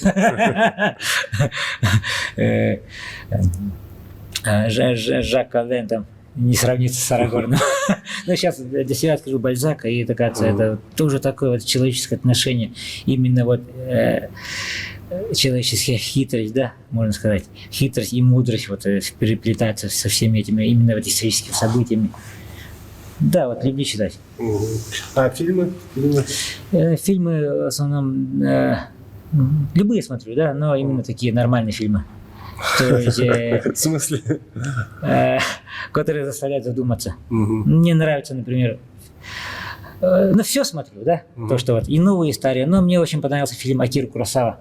Вот «Дерсу Зала», это про охотника Гольда, который подружился с исследователем, русским исследователем Арсеньевым. Они по Дальнему Востоку ходили, и этот интеллигентный человек, ученый, ну, он полковник, был этот военный, и составляли карты Дальнего Востока. А этот Дерсу, он был из племени Гольдов, это нанайсы, и их дружба. Про их дружбу и это как они по тайге, вот их приключения. Это фильм очень хороший такой. Ну, его фильм же тоже, да, по-моему, «Семь самураев» Акиры Куросавы, да. Вот там тоже там как раз вот это психологическое, мотивационное такое. 40 разбойников терроризируют деревню. Они должны были прийти за этим. А крестьяне боятся. И наняли самурая. А самурай, говорит, приходит, говорит, я один не справлюсь, мне нужно еще 6 товарищей. И 7 самураев получилось. И 7 самураев должны были защитить деревню. И они что сделали? Они обучили крестьян. И заставили поверить в себя. И вот у бандитов было 3 или 4 мушкета или аркебузы. И они были бронированные. А самураи были ронинами. То есть у него такая катана и вакидзаси. Он был в кимоно и в тапках ходил. То есть в сандалиях. И они заставили крестьян постоять за себя. Ну, сейчас же такие фильмы, именно затрагивающие за душу. Вот, Или «Антиутопию» тоже смотрю. Вот «Почтальон» недавно пересмотрел. Кевина Костнера. Фильм «Почтальон» тоже такой хороший фильм. А смотрели вы передачу «Титана»? Нет. Нет? Я как бы... Спортивные не любите смотреть? Кстати, вот насчет этого. Да, я года 4 назад уже перестал смотреть прямые эфиры. Я смотрю обзоры. Да? Потому что я тяжело переживаю. Особенно, когда вот знакомые, да, боксируют. Тяжело смотреть. Вот детей еще могу смотреть, потому что я вывожу и все время горло садится после соревнований. Но когда вот знакомый выступает, прямой эфир даже не смотрю, а вот живую вообще. Вот моя супруга тоже сказала, что больше не будет, не пойдет мне помогать на 100 километров, потому что ей тяжело было смотреть на мои страдания. Потому что 100 километров было страшное страдание.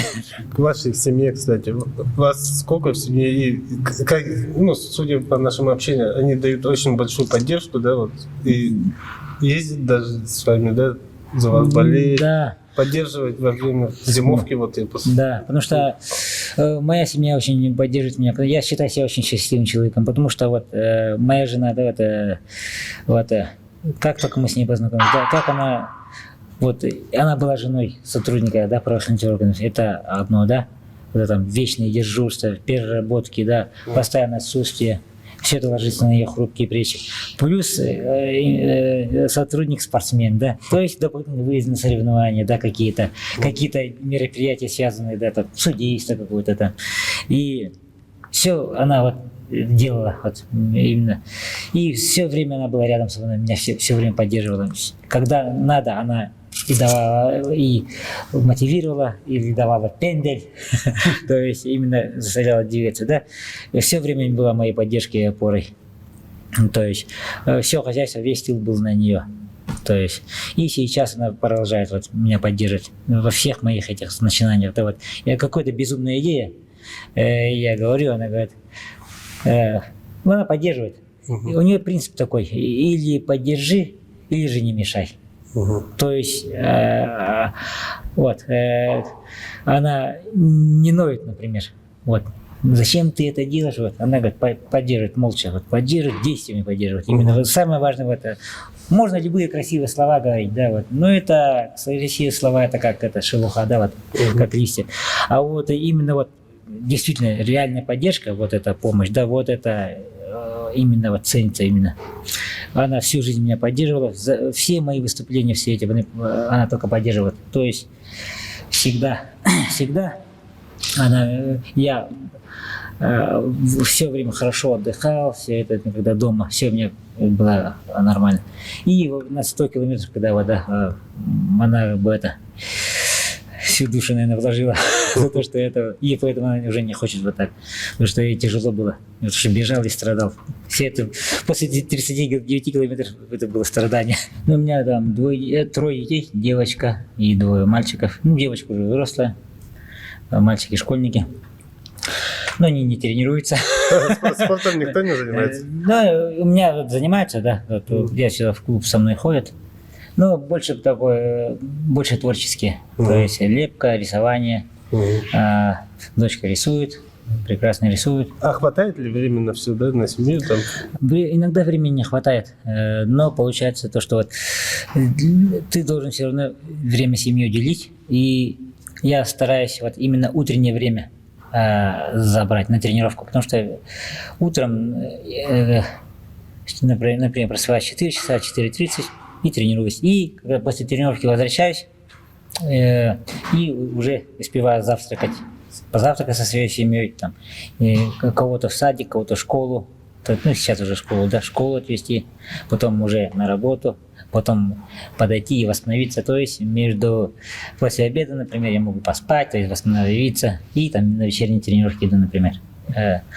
Вот, поэтому, да, хватает. Но надо именно правильно расставить приоритеты. То есть, что, где, как, восстановление, где-то пропустить, где-то урезать. Вот именно. Поэтому каждая минута надо это корректировать. Какое питание у вас? Ну, вы следите за своим рационом или что-то? Нет, я за питанием как бы не слежу, но стараюсь больше белковое питание. Да, то есть утром обязательно вот каша, там, творог, яйца, в обед. Ну, особо не слежу, но стараюсь больше мяса есть и зерновых. А сладкое можете, да, позволить себе? Сладкое жестко кушаю. Это вот как бы мой такой минус. Я все время сладкое кушаю. Но пока я вот марафонец, это мне не мешает. Но вот был момент, когда я вот не мышечная масса, а именно вот когда вот лишнее у меня было, я до 80 килограммов набирал. Используете ли вы какую-нибудь фармакологию? Нет. Лекарственные препараты никакие, да? Нет, именно никаких, я только на еде. Вот думаю, я колол себя только диклофенак, то есть обезболивающее.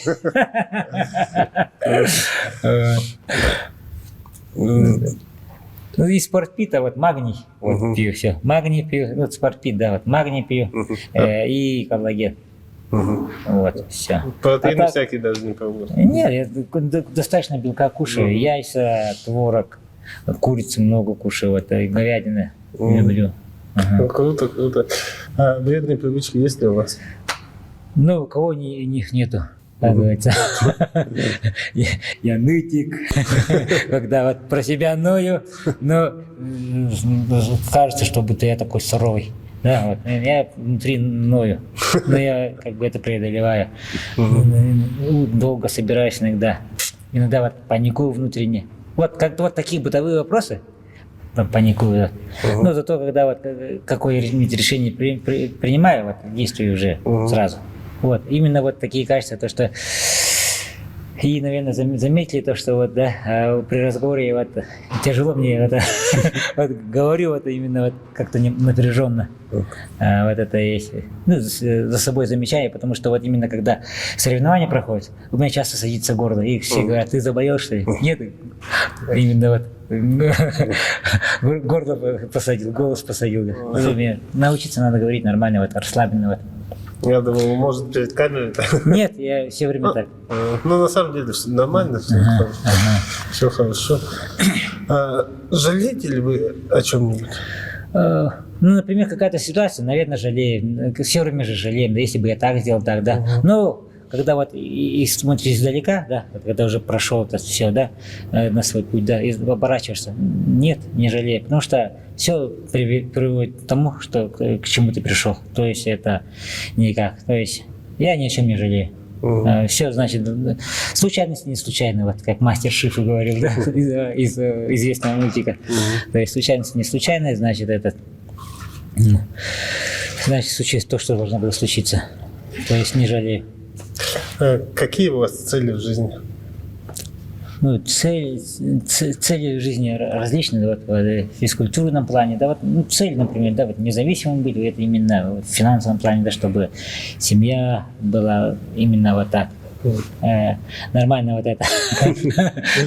Уже понятно, да, то, что вот семья именно хотела туда, куда вот ездить, да, везде, да, и вне зависимости от того, где я нахожусь, например, да, и я хочу вот именно добиться своих целей, именно, например, на разных дистанциях, там, марафоны, например, там, по различным этим.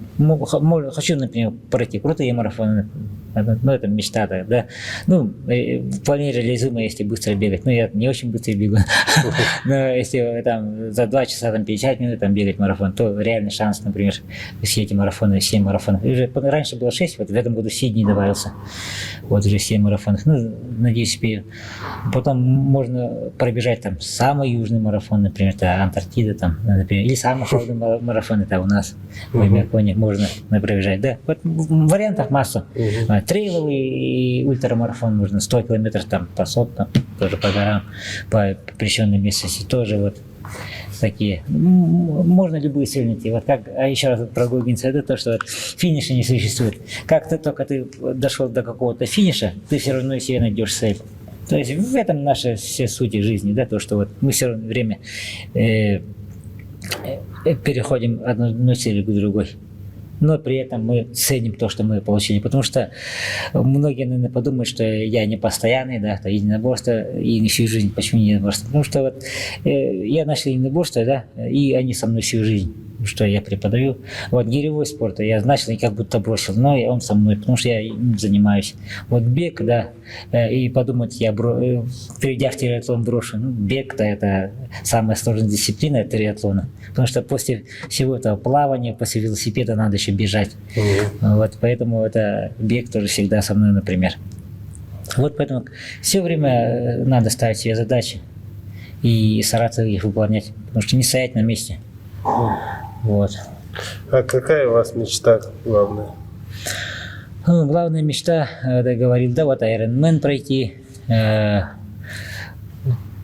И мечта, как у обычных людей, вот, да, вырастить своих детей вот, именно достойными людьми, достойными членами общества, чтобы они были финансово независимыми. Вот, и себе тоже, чтобы здоровье было нормальное, очень, чтобы со своей супругой именно везде попутешествовали и при этом не бросая вот физической активности. Вот. Конечно, вот так. Ну, все самое близкое, лучшее желаешь вот семьи, да. А вот личные цели, это, конечно, вот именно вот так, то, что говорил, вот разные дистанции вот пройти, различные виды. Вот. И напоследок, последний вопрос, это какой бы вы совет дали начинающим спортсменам?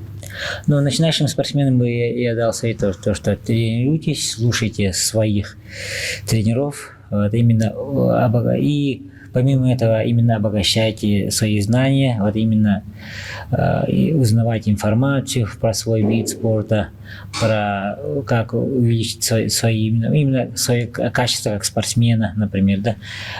То есть не теряйте, и не только спортсменам, да, скажу, это, можно сказать, физкультурникам, да, и даже вот, не молодым, да, просто вот людей, да. Не тратьте вот времени на ерунду, например, да, именно занимайтесь и маленькими шагами идите к своей цели, потому что движение вперед все равно куда-то приведет. А если стоять и лежать и ныть, то что все равно не получится, то это никуда не приведет. Надо все время двигаться вперед, например. Многие, да, тратят время на пустую болтовню, там, на пустые траты времени, например. Ну, вот алкоголь, да, например. Застолье, там, вроде весело, но потом, оказывается, столько времени потерял. Вместо этого можно до 7 времени провести. Потом на следующий день болеет, например, тоже. Уже 2 дня потерял. А эти 2 дня-то это ваш ценный ресурс. Время наш ценный ресурс, и не надо его терять. А вот таким, да, есть еще такие люди, вот, говорят, я старый. Вот даже молодые люди, например, 35 лет, я старый, я не смогу. И вот сидят там, вот свои танки, кнопки нажимают, и все. Ну, зачем, если ты любишь кнопки нажимать, ты хотя бы какой-то ты совершенствуешься в этих своих танках, да, чтобы где-то не просто время тратить, убивать, да, вот именно вот это, то, что свои вот умения, а именно свои способности, например, именно пользу, то, что вот она должна вот как я совершенствовать, вот. И чтобы вот заниматься своим здоровьем тоже, да, люди. Потому что не надо вот на себя именно, как говорится, вот, ставить крест.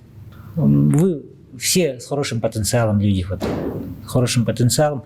Вы просто должны начинать двигаться, просто встать с дивана и начать двигаться. И постепенно. Вот не надо сравнивать себя со вчерашним, надо себя сравнивать, например, с прошлогодним. Вот, да? Вот такими отрезками посмотреть. Это совсем другая картина будет. Потому что каждый день смотреть это тоже вот так. Именно все время идти маленькими шагами к цели. И все равно придете к своей цели. То есть встаньте, пробежитесь, встаньте, идите, побоксируйте, поднимите железо. Вот, главное, чтобы дисциплина. Все время следите вот за своей дисциплиной, и тогда будет это. Главное, вот, не надо вот себя как бы принижать. Потому что у каждого свои. Вот, не надо никого сравнивать с кем-то, себя. Вот, например, на своем примере, я не крутой боец. Я такой посредственный, но кое-чего я добился, да. Я не крутой гиревик, но кое-чего тоже добился, вот поэтому вот так. Я не крутой бегун, я такой средненький, но тоже вот стараюсь лучше, вот в беге стараюсь совершенствоваться, да. Именно вот себя победить, себя вчерашнего. Вот вы тоже стараетесь вот именно побеждать себя вчерашнего. Не равняйтесь на кого. Ты можете брать просто пример с кого-то. Например, вот с того же Гоггинса берите пример, но мотивируйтесь у него. Например, вот кого-нибудь спортсмена, да, вот, боксера берите пример. Но вы индивидуальность. Вы должны вот именно вот свой стиль, свой подход должен быть у вас.